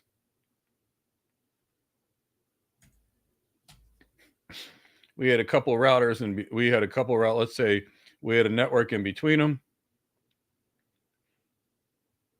It's called this Dallas. And what we had is we had a routing configuration like this. Like this was an IP network. And this is the history of where this stuff comes from, and now I'll tell you why we use it. So this is an IP network. Now, in this particular environment, and this was very common about 20 years ago, every system in the entire network is running the IP protocol, internet protocol. But we had some graphic artists in San Francisco, and they're using Macs. And Macs in those days talked in AppleTalk. They had their own proprietary AppleTalk protocol to communicate with each other. And we had graphic artists on both ends that had Macs. No, there was no way we could push this AppleTalk routing through an IP network that we didn't own. So what we did is we created this little tunnel interface. And we would put, this would be called the GRE tunnel. And the Macs would enter the GRE tunnel, and their traffic would come out the GRE tunnel to the other Macs, and we could actually push AppleTalk across the tunnel. So now why might we use GRE and tunneling and all kinds of things? So we use tunneling anytime we want to get through something without them knowing about it. So if this was a cloud provider,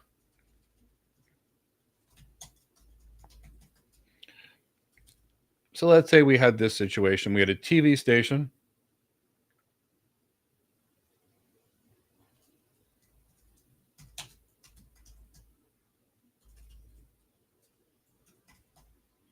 And then we had another TV station. And these TV stations came into a group of encoders, for example.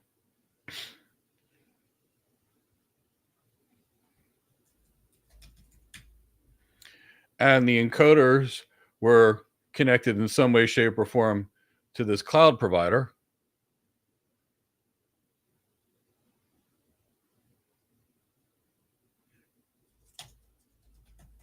And somehow from that cloud provider, we had a network connection to another cloud provider. Build in a high-speed network between them. And then attached to the next cloud provider or internet service provider, what have you. Let's call it an ISP. And in between that ISP provider, we had users that were watching IPTV. And the IPTV was multicast. Now, we're not going to be running PIM on our internet service providers and IP multicast routing protocol. We're definitely not going to be running heavy-duty PIM on our cloud providers networks. So what we'd have to do is we'd create a GRE tunnel between here, maybe where the encoder's network is, and the user, and we would basically take our multicast packet. We'd smack a new header on it or encapsulate it in another packet, which is going to make it look like a tunnel. A whole lot like that VLAN tag kind of concept. And that way we would take the multicast packet, encapsulate it in an IP packet or a GRE packet, and just push it through without anybody knowing what it was. So that way we can work around the cloud providers that are not allowing us to truly use some of the routing functionality we might want.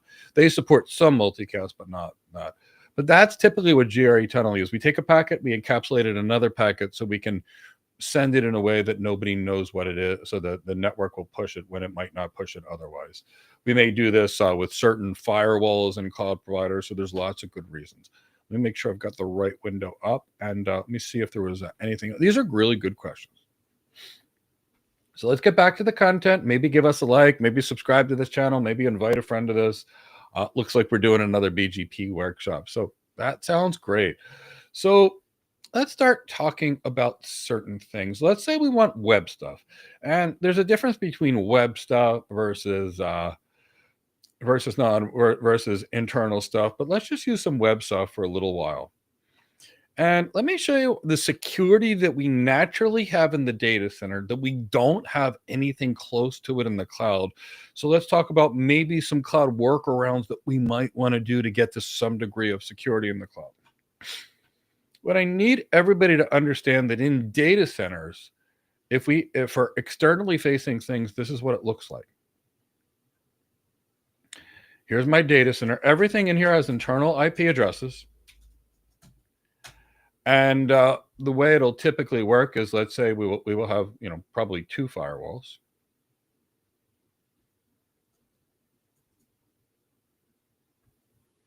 And I want to make sure. So you can see we have typically 2 firewalls, or we'll have just one firewall to make it easy for you to see. And then we'll have the internet.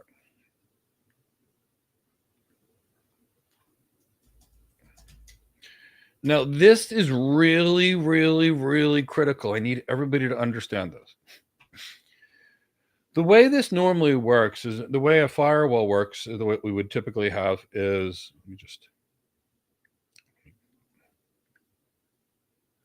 what's going to happen is I've got a user in here. So one of our internal users is Cindy. My cat likes to go to the internet. And while she's on the internet, she wants to go to ilovetuna.com.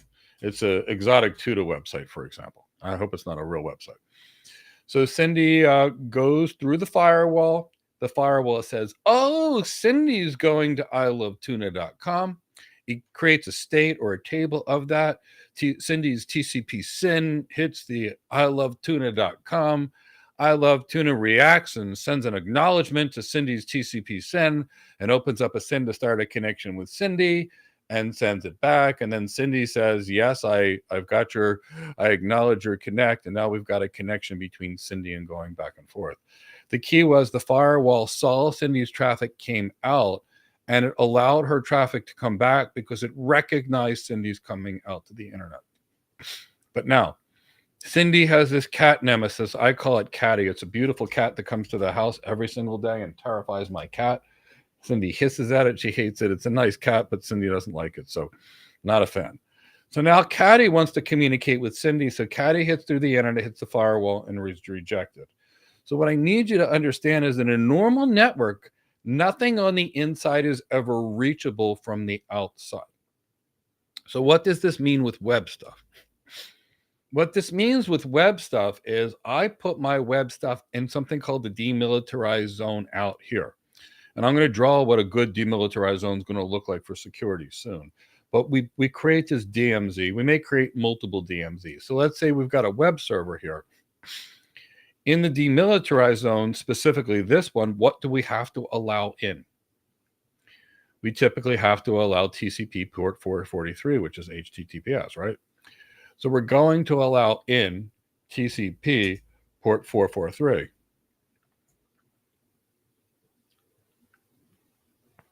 And that's what's allowed into this subnet. And sitting behind that thing over here is going to be your web server. So anything that's needed from the internet is outside. So it's going to hit the internet. It'll be routed through your firewall to the DMZ to the web server and then back. So your web server is going to be reachable, but nothing inside is reachable. I want you to understand the implications of this. So I'm going to blow this up. And let's talk about a couple of things about how scary some of the way the cloud can be if you don't understand it, and why we have so many storage hacks in the cloud. So let me try to figure this out. So let's say we have storage here.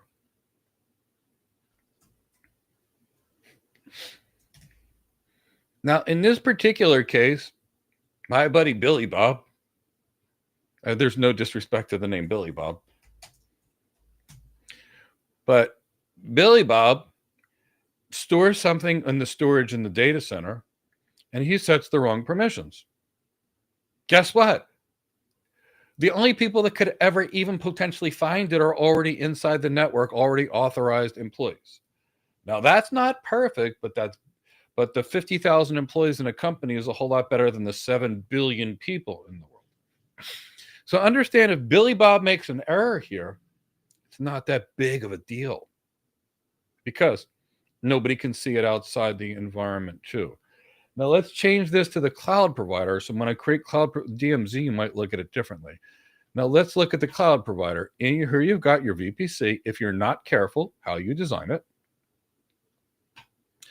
And now you've got your internet gateway, which allows you in. It allows internet traffic into your system. You could call it an internet router, internet gateway. Now you got your public web stuff over here, like you've got your web stuff. And now all of a sudden, you've got all your private stuff here. All your critical stuff you don't want to see the world with. So this is ugly. And the reason this is ugly is if somebody makes a mistake, the only thing you can do between here and here, if you're in the same VPC, is something like an access list, a security group, a host-based firewall. It's not that much. So you might want to take this. You might want to create multiple VPCs since you don't have. Let me show you one other thing that I want you to understand. So this is the internet connection, right? Now we got our web stuff in here. We got our private stuff here, but we also have our storage, right?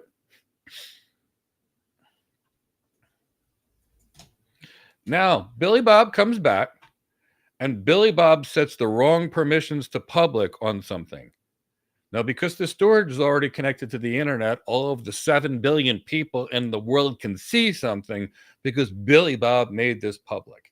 Now, hopefully they don't have the IAM information to get it on screen. But the point is that's how easy it is to get hacked on the cloud compared to the data center. It's just so easy. And it's because of all these idiosyncrasies that you have. So how do you design the security to maintain high availability? So there's going to be a lot of components that are going to go into security. There's going to be application things that are going to be done. There's going to be behavioral practices. There's going to be network security. There's going to be various components of IAM. So let's pretend right now we've got a high availability, high security environment, which is what we've been designing for the whole time. So assuming we're going to go this way,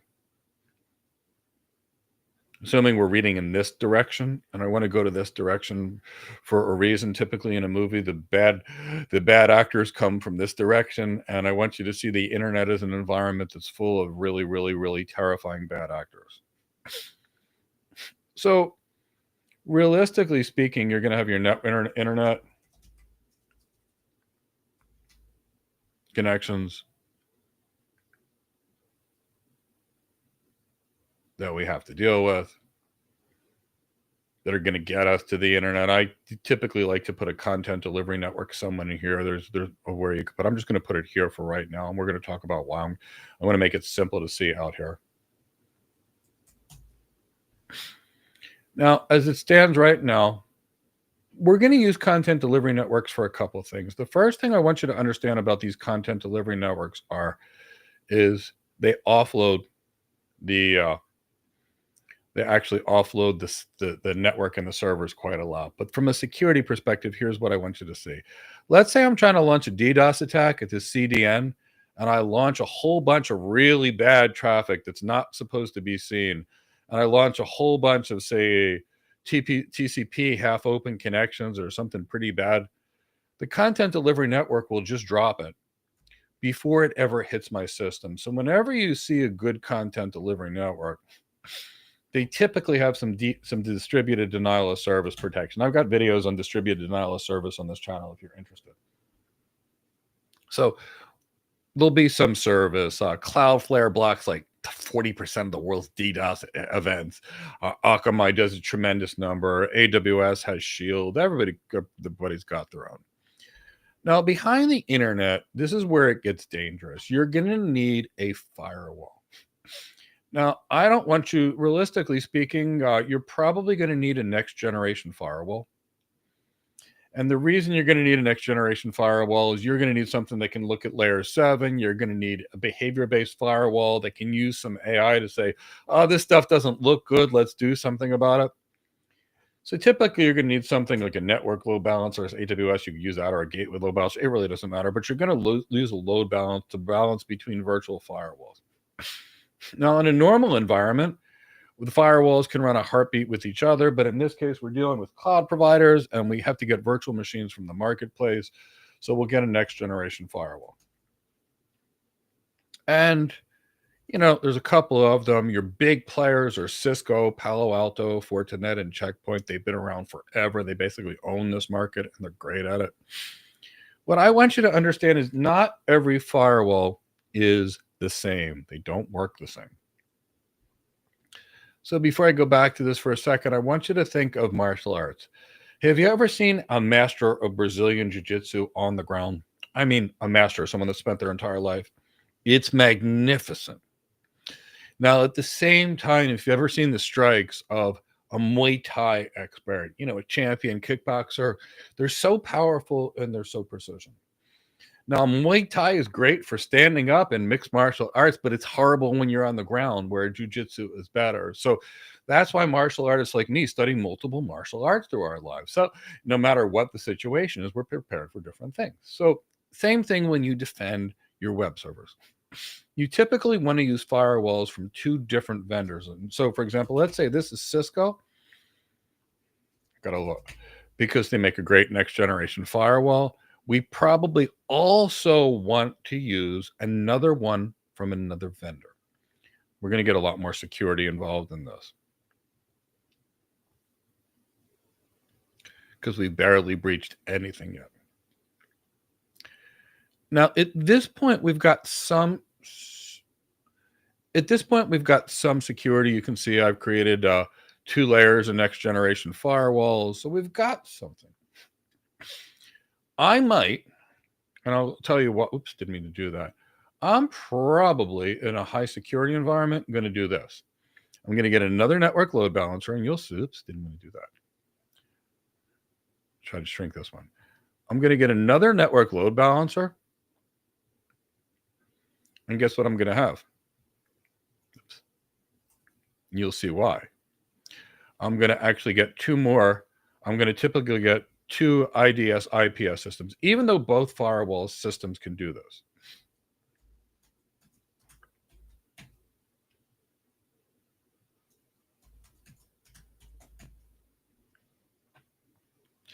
Okay, so now let's move the stuff, because we've got more.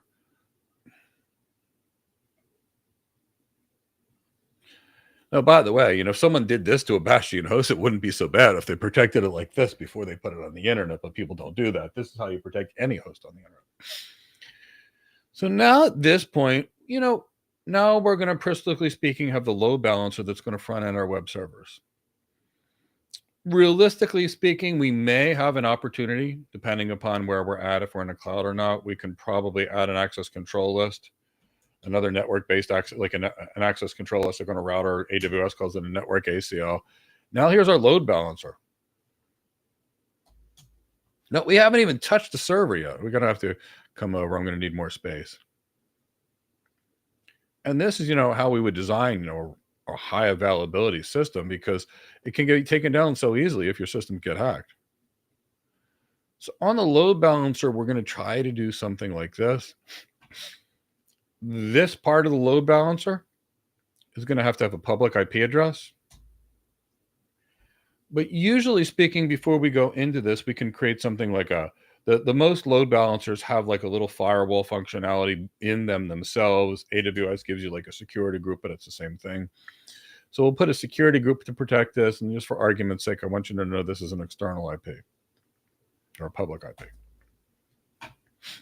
Now, behind the load balancer, we've got our VMs or containers, right? So let's just assume it's a VM.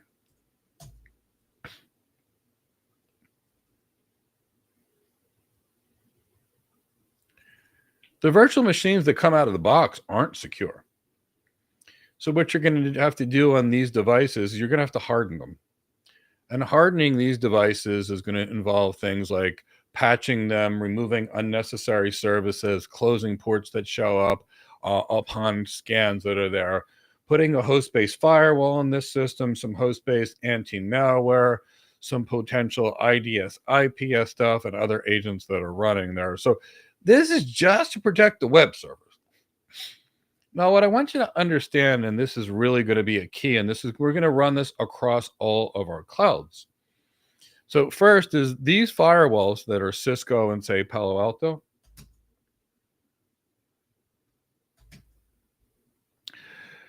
These are going to be identical in all cloud providers' environments, and the data center. And this way, we can use the same tools to manage these. These firewalls often offer you far more protection than your cloud provider's firewalls. Now, the other thing we want to do with all these things is we're going to be taking all of our systems and we're going to be sending them to something that's going to aggregate our logs. Cisco's got something that, for example, that works multi-cloud. So what we're going to do is we're going to use a security event monitoring system and a source system.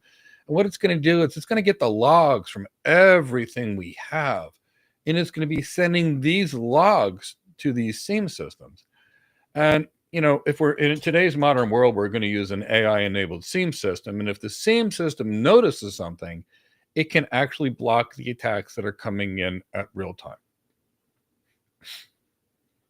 Now, if this is an external website, which they usually are, we don't use traditional IAM. We use customer IAM, which is something that is different than traditional IAM.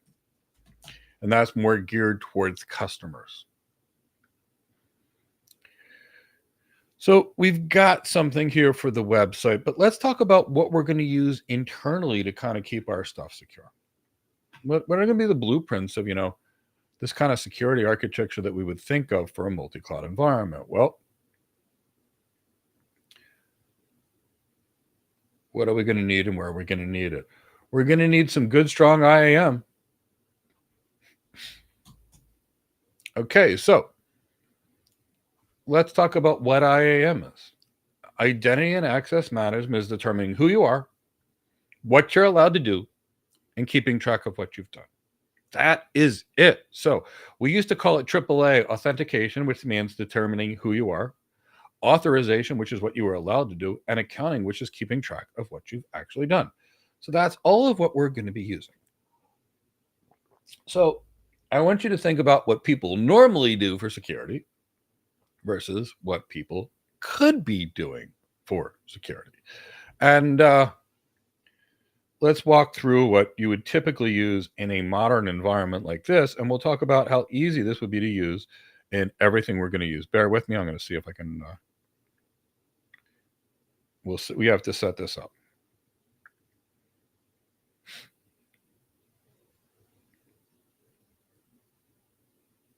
Okay, this will work.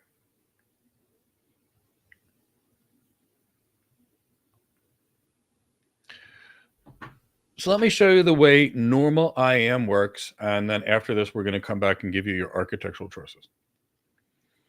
In traditional IAM, let's say we've hired Cindy. By the way, Cindy loves my yoga mat. Every time I try to practice yoga, it's terrible. She decides to repossess my yoga mat. But we are going to hire Cindy. So because Cindy's hired, and everybody that's ever had a cat knows the cat's in charge, knows that the cat's a manager. So normally speaking, this is what happens in most companies, and it may not be sufficient. HR hires Cindy. So as soon as HR hires Cindy, the way this process typically means, we've got the HR systems,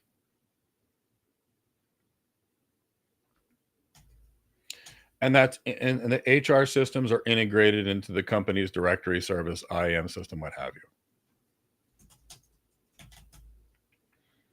And that way, because Cindy is hired as a manager, Cindy, let's go manager title.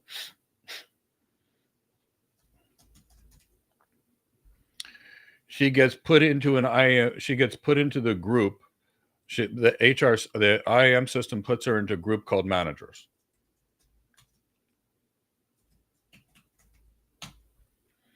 And because Cindy is now a manager, she gets access to the management systems that she needs to have. For example, Cindy's going to need to do payroll. So there is the payroll system. And Cindy has access to the payroll system because she needs it as part of her job. Now, people are going to want to go on vacations, and Cindy's going to have to approve them. So there's going to be the PTO system or the paid time off system.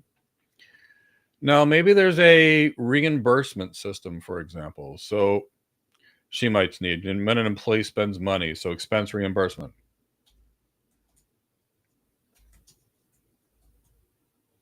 So there's an expense system, and Cindy needs this expense system because her employees are going to spend money along the way. Plus, she knows that now that she's manager, she's going to send people over to the tuna store and the lobster store and the shrimp store for her. So she's going to have to be able to reimburse them. Now, Cindy also needs access to the bonus system. And because she needs to be able to give her good bonuses. Now, Cindy does not made it through savant leadership training or servant leadership training. So unfortunately, Cindy's idea of a bonus does not go to high performers. Cindy decides she's going to give bonuses to the people that bring her the most tuna and salmon and everything that she likes. So that's traditional group, traditional IAM. It is assigned to you based upon your job. Now, when Cindy goes with me to say Nepetamos, Greece, she will be using the same systems and nobody's going to know the difference. I told Cindy one day I would probably take her to Brazil. So if she's in Brazil, she's over there in Brazil. She's going to be using the same systems and nothing changed. And we're not going to know that Cindy's in Brazil. This is old school IAM, role-based access control. Now, how good do you think that really is? Well, it's what we did 20 years ago. Let's make it a little better if we're going to deal with high security. So let's change this a little bit. Now, we know Cindy. So Cindy lives in Port St. Lucie, Florida. Now, Cindy has a curfew where she has to be in her house, and it is 10 p.m. Eastern time every night. If she's not home, I go outside. We take my flashlight. She sees my flashlight, and she comes home. This is her job. So Cindy lives in Port St. Lucie, Florida, and she's very happy about it. This is the job that she knows she has. So Cindy works remote.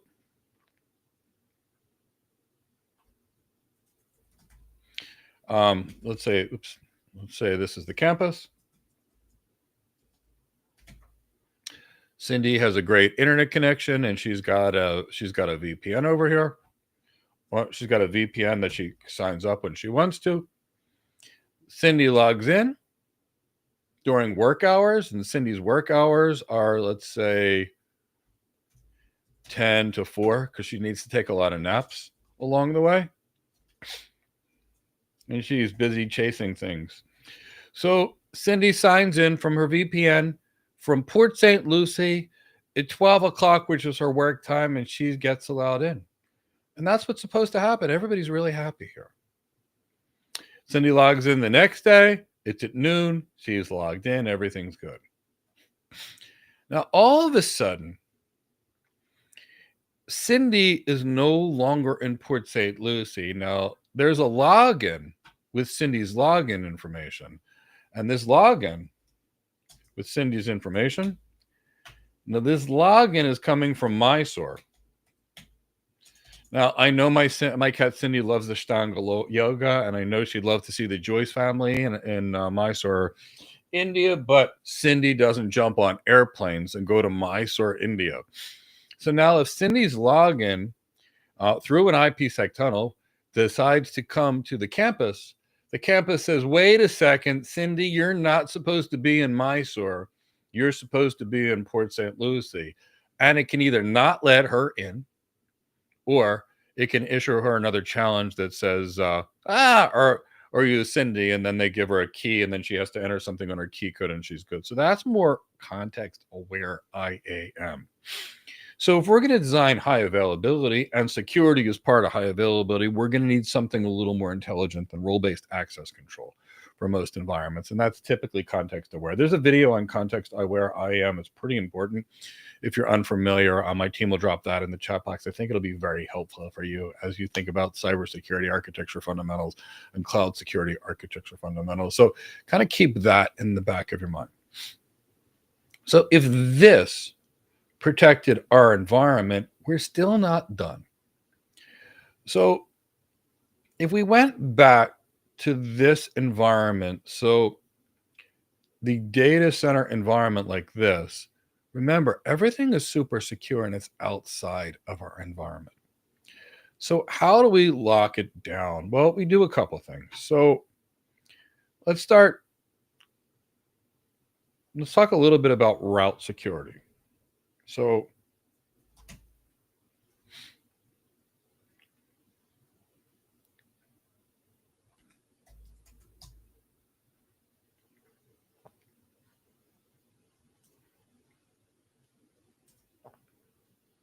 now here we've got Cindy.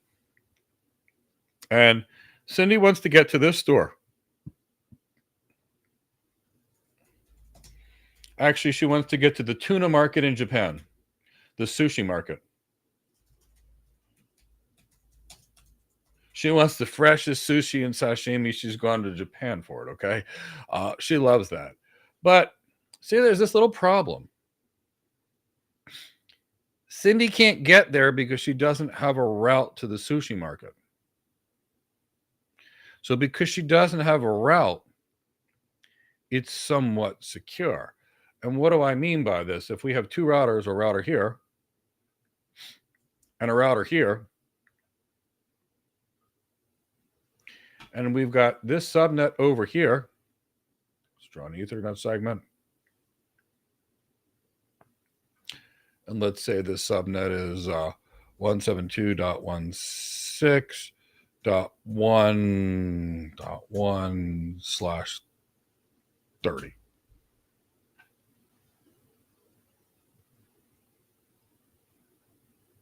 Now, obviously, you know, via networking, this interface and this interface has to be on a different subnet. And obviously, we'll have another LAN that's sitting over here.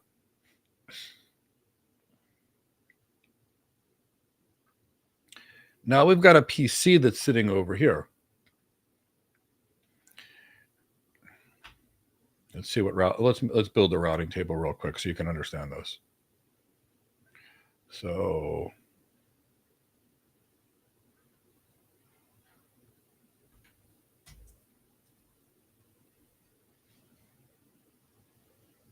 this is interface G1. So what you're going to see in these environments is you're going to see a little table. And the router will have a routing table, and I'm just going to draw a basic routing table. It's going to say 172.16.1.8/30 G1, 172.2.16.1.12/30 interface G1, 172.16.2.0/24. Call this G2.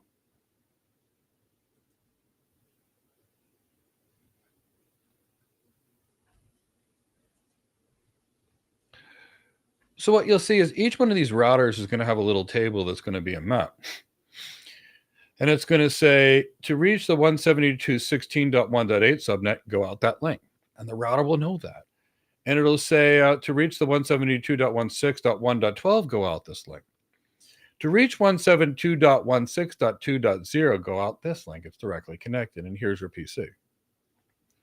So if the user on this PC tries to initiate a connection with 172.16.1.0 and it doesn't have a route in the routing table, the PC will send its packet to its default gateway, and this router here will drop it, and it will never occur. So when we deal with VPC peering and other places where we're going to constrain our environments, if you don't have a route to it, you can't reach it. No, in much the same way that Cindy could not reach the tuna and sushi market in Japan from Florida without a boat or an airplane and a passport and what have you. So trying to keep that in the back of your mind. The other thing that I want you to understand is we've got different things that we can do in the data center. So in the data center, what I would do is I would take my switches. Let's say this is a switch. And I would say these 4 ports are on one subnet. And then these 4 ports, for example, are in a different subnet or a different VLAN. And then we can say these ports over here, for example, are in a totally different VLAN.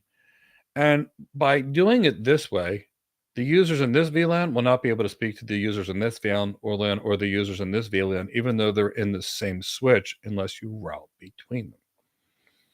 So because we can't do that in the cloud, we can still create various subnets. So instead of creating a VLAN, we create a subnet, which is effectively a VLAN in the way that cloud computing works. So whether it's a VLAN, which is on a different subnet, or the equivalent, it's going to be a VLAN subnet.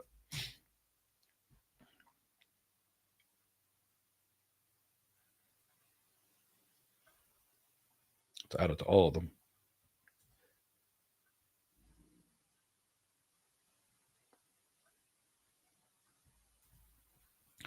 So what you can see is none of them can talk to each other natively if we don't route between them. Now, if this VLAN is finance servers, and this VLAN or subnet in your cloud provider is HR servers, and these servers over here are expense servers, if the finance people don't need to talk to the HR server, we can put an access control list that basically says, you make it more understandable. It typically be based on IP addresses, but it's really what we're saying is do not allow finance to speak with HR. Allow finance to speak with expense. And that way we can control traffic in our environment.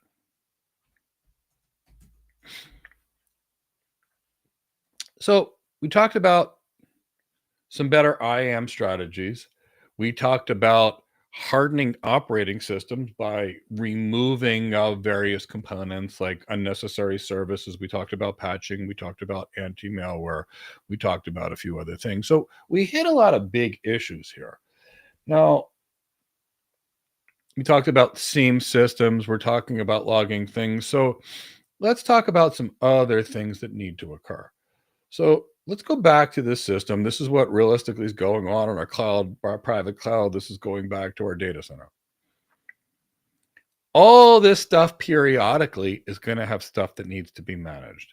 Maybe some networking gear has a critical vulnerability and needs to be upgraded. Maybe a BIOS needs to be patched in a server. So there's going to be some real overhead and maintenance that need to occur in one of these environments.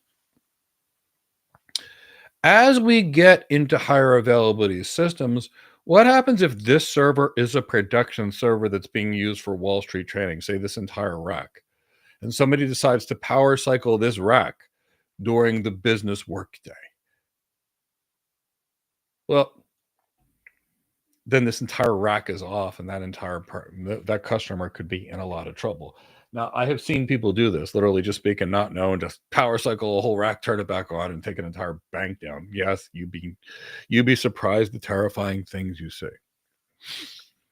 So what we need to do, the next phase, I mean, we had redundant networking, we had redundant connections to everywhere, we had redundant power to everywhere, we had redundant links to every cloud. We have some good security. Well, actually, let's talk about one more level of security before we get to this. That's worth thinking about. Let's bear with me. So let's come here for a second. We might want to put certain types of firewalls between various cloud providers, or allow or limit routing from one of these to the other. Maybe, maybe not. So we could potentially think of firewalling ourselves to some degree and allowing what we need to go through and blocking everything else. We could think about putting firewalls between us and the cloud provider. And why might we be doing something crazy like that? Well, imagine a hacker hacks into your VPC. You don't want them coming back into your data center, into your other cloud. So we may do some things with routing or lack of routing in between it. This is kind of high-end architectural trade-offs that you would take weeks planning, so it's probably not something that we would talk about here. but it's something that I definitely want you to think about and at least understand what's going on here as an option. So let's talk about next. So a governance structure. So governance is going to be a lot of what's going to take this up. And that means making sure people don't do things at the wrong time of the day. They don't do things in an environment where it's going to harm someone. But the next thing is the impact analysis. So when people say I've done a lot of labs and I say, so what? And they would say, what do you mean, so what? And I said, I don't care your ability to configure something. I care about your ability to know why it shouldn't be configured or what happens when somebody configures something or what are the implications on the entire system. Those are the things that I actually care about when I'm hiring someone, when we actually hire someone that actually has to do a job. So a lot of that is going to go to the next step. So the next key component is high availability is governance. Prior to making any kind of change, we need to know what the change is. And this is the thing we architects do all the time, help craft change management and change control structure. So somebody creates a choice, decides they want to make a change. They fill out a form. That form will go to the networking people, the security people, the IAM people, the AI people, the data people, the security people, the application people, and they're all going to look at the change and say, will this change impact any of my systems? Okay. If the answer is no, well, then that's good. Okay. Now, when this change is made, is there a time where I'm running a batch job, for example, where this change can't be made or it's going to affect something else? Then there is that change. Now, if we make this change, what other changes do we have to make in the system to balance out this change prior to making this change? And then, okay, well, we do need to make this change. When is the time we can do it? And it's typically 2:00 in the morning on a weekend or some wacky day like that when you can actually make these changes. So we're going to have that. Now, let's talk about something else. If we want high availability, let's talk about Bob configuring his thing, Joey configuring his thing, Aguilo doing it Aguilo's way, Effie doing it her way, Ria doing it her way, Savas doing it that way, Nikolaos does it his way, Ovagilos does it that way. So the point is we don't want people doing it all their same way. Because now we're going to have wacky configurations. So typically speaking, we're going to have standard configurations and standard templates. And that's typically why we have DevOps engineers deploy these large numbers of things as opposed to hiring 30 or 40 admins like we used to, because we now have the ability to automate this stuff and get rid of that manual work and get rid of those manual things. Now, what else is it going to take to keep these systems high? Well, it's going to take some security, high availability security by design. That means when the application is being coded, people need to look at the code quality. They need to look and scan at the code for vulnerabilities. They need to make sure the applications are properly designed. So maybe they block certain inputs, like an input validation. Maybe they sanitize certain inputs. So we're going to need to have some secure development. On that network, we talked a little bit about security. Now, there's a lot more we can do about security on the network. We can do quality of service. We can do rate limiting. We can do traffic police. Saying I mentioned routing things, quality. So there's so much more we can actually do on the network when we think about security. Now, when we think about security, this is something where people often it's like you'd be surprised they don't think of it. But I've seen this so many times. And I've seen this here, and I don't typically see it in bigger businesses. They know better, but I've seen this. I've seen this as the cloud provider. I've seen, the wiring closet, which has got the wide area network connections going places where they need to be.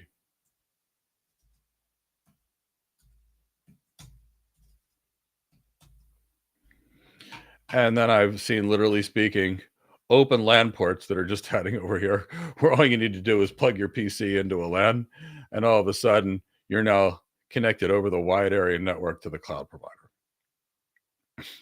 So the key here is to remember that if anybody can get on your network just by plugging in, for example,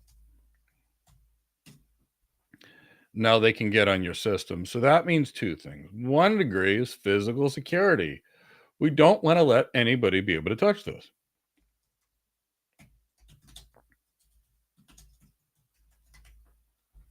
We don't want anybody to touch this. So now this thing becomes locked up. To get into the building that has the networking gear, you got to scan your eye against an iris scanner or a retina scanner, what have you. So that's one thing that we can do. We can also do network admission control.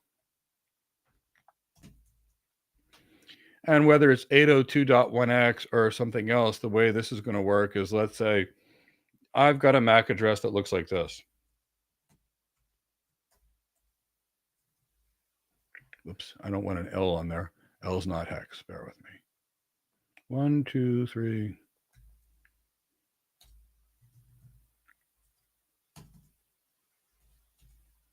One, 2, 3, 4, 5. I think I got 6. Okay, so now I got a MAC address. So what we can do is, let's say we can say, we can tell the LAN that this MAC address 02:13:13:45:22:12:12, when this gets plugged into the LAN, admit. But now all of a sudden this is allowed, and Joey, who we've never met before, comes out, tries to plug into the system.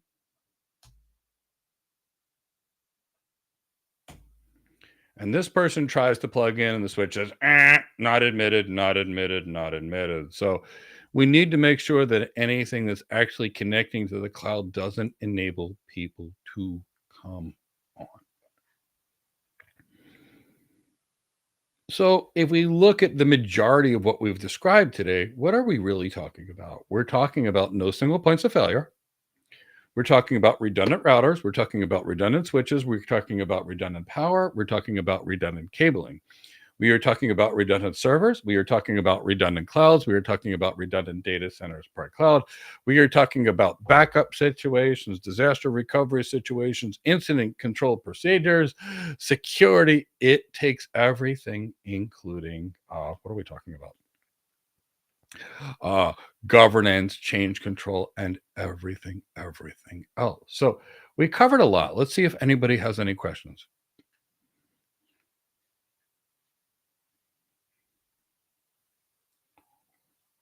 Because I think we've covered the majority of what we need to cover today. But so I just want to see if there's any questions, and then we can finish up today. Chris will get a webinar summarized. Plus, I've got another webinar that I want to do for you guys real soon, but we're going to do that on Zoom. What is the most important concept to understand in network architecture? Well, let me give you the most important concept in all kinds of architecture. The most important concept in architecture is to deliver the business results your client is actually looking for. So architecture is not engineering where it's building it. So if a client tells me that I want to create an IP voice, data, and video architecture, then, and I want to be able to charge for TV, internet, and this, and I'm able to design that, and they're making money, then it's a win. If a bank says, I need the fastest trading system in the world, and Cam, I've worked on the fastest trading system in the world, then we had to figure out what it took to make the fastest trading system in the world, which include the world's fastest routers, the world's fastest switches, the world's fastest servers that we could get, which we packed with DRAM, which we put in multiple RAID 10 environments. So it's that. Now, if the goal by comparison is to make it faster, because in order to make it faster, they need it, then our goal is to make it faster. So the key to remember with architecture, it's about what problem are you solving? So unlike an engineer, which is what's on the tech, it's what problem are you solving? And Cam, the other thing that I'll give you is, unlike engineering, where you can look in one router and see what's in front of you, for example, go to SSH to a router, type enable, and then type config T, and you can look in the terminal and see what you can tune and change on that Cisco router. It's nothing like that. So, things that I've dealt with in network architecture where, the routers, LSA databases were getting so big that the CPUs and the routers would crash and reboot. So how we optimize the routes to minimize the routing knowledge where it needed to be. Or ERGRP systems were getting stuck inactive because they couldn't handle the traffic on the routers, and the people didn't understand routing or where to summarize the routes. Again, it was fixing it. So it's all about determining what the people need and giving them a solution that's going to work for them. That's the primary tenet of architecture. great question.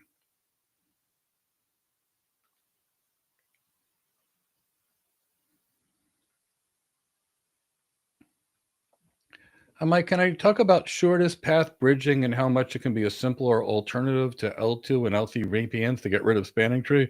So I can tell you what, I've not run spanning tree in 20 years or 25 years. And the reason I've not run spanning tree is many years ago, I learned that spanning tree was so ugly. And if I just created layer 3 routed links, I didn't have to worry about it. So there is that. I've not worked with shortest path bridging. There's all kinds of workarounds to the ridiculous spanning tree and rapid spanning tree. But here's the thing, and I'll explain for people that don't know what he's referring to, just to help make more sense. If we actually look at the way a switch actually works, and switches and routers are very different in the way they work. So let's look at the way a switch works. And I'll show you where stuff gets ugly very quickly. Let's draw some ports on this switch.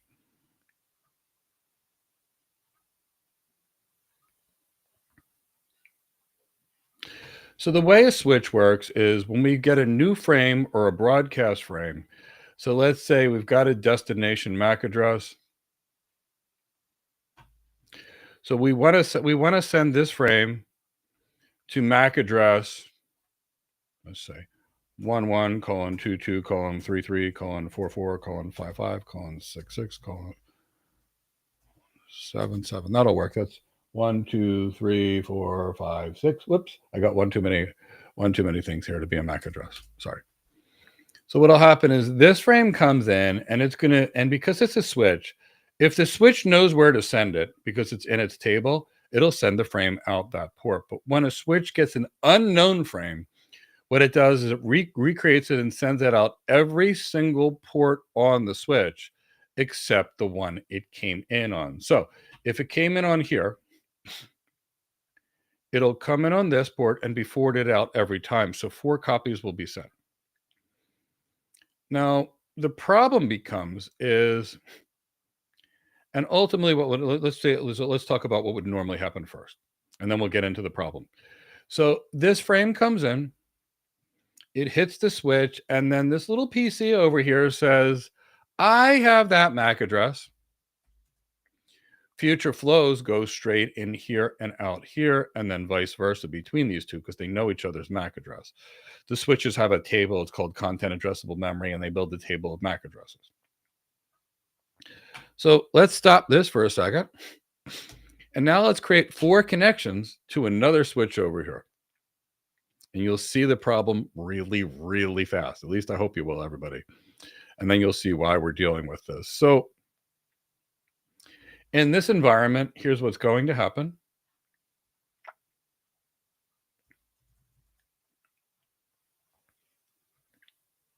Oops, this is ugly looking. Yeah.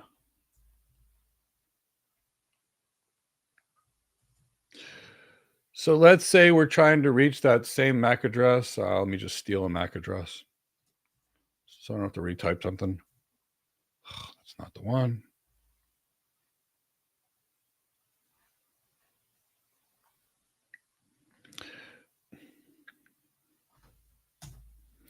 So this MAC address comes in and nobody answers it. So I want you to understand the first thing, the MAC address goes out this port, this port, this port, and this port. Now it comes back this port, and this port, and this one comes back this one, and this one. So I may send 1 in, 4 come out, 4 come back, 8 come out, 8 I can fill up the entire network, and this is called a broadcast storm. So what we've done at layer 2 is either we could bundle all these links into a single link and make them look like a single link with a link aggregation group. And then it only looks like one wire. So the frame comes in and then just out either any one of these and we're good. The alternative is what we used to do. And I hated this, which is why I hated spanning tree, which is why I got rid of it everywhere I ever worked, at least years ago. And then after that, I was in such an architecture position, I really wasn't worried about spanning tree anymore. But what we would do here is, let's say the red one is good. The red one would be open. So this one would be open, and these would all be blocked. And that way, We didn't have any loops. So realistically speaking, the MAC address would come in and we could only use one. Now, what would happen is if this link broke, there'd be an election to determine, let's say this one is the next one. And what would happen is the switch would go through a process where it's going to be listening for various frames and then learning the frames to build this MAC address table, listening, learning, and then forwarding the frames afterwards. So this whole process for spanning tree could have taken about 45 seconds. It was ugly as can be. So then they came out with a fast, rapid spanning tree, which was very fast, about 40 milliseconds. But that was the problem with spanning tree. But if this was a layer 3 link and this was a layer 3 link, we never had to worry about spanning trees. So many decades ago, I would just rip out those layer 2 links, put an IP address on both sides of them, route between them, and never worry about it. But that's typically there. But no, I don't know enough about that, what you're actually talking about. I've just not worked with it. I think we have one more question.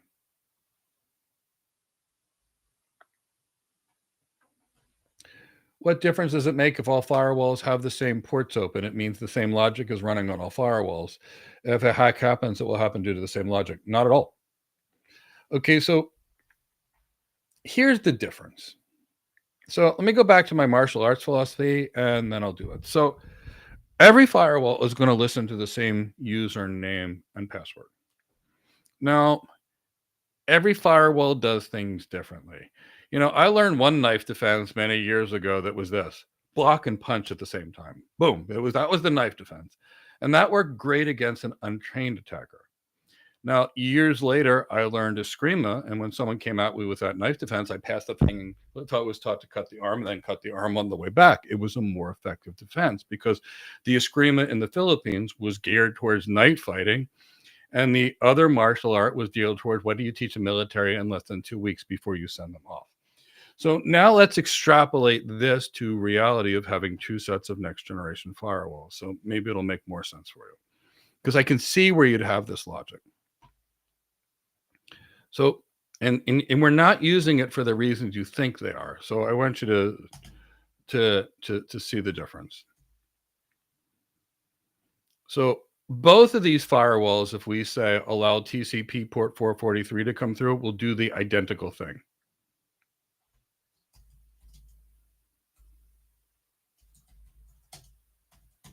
That's not why we're doing 2 layers of firewalls.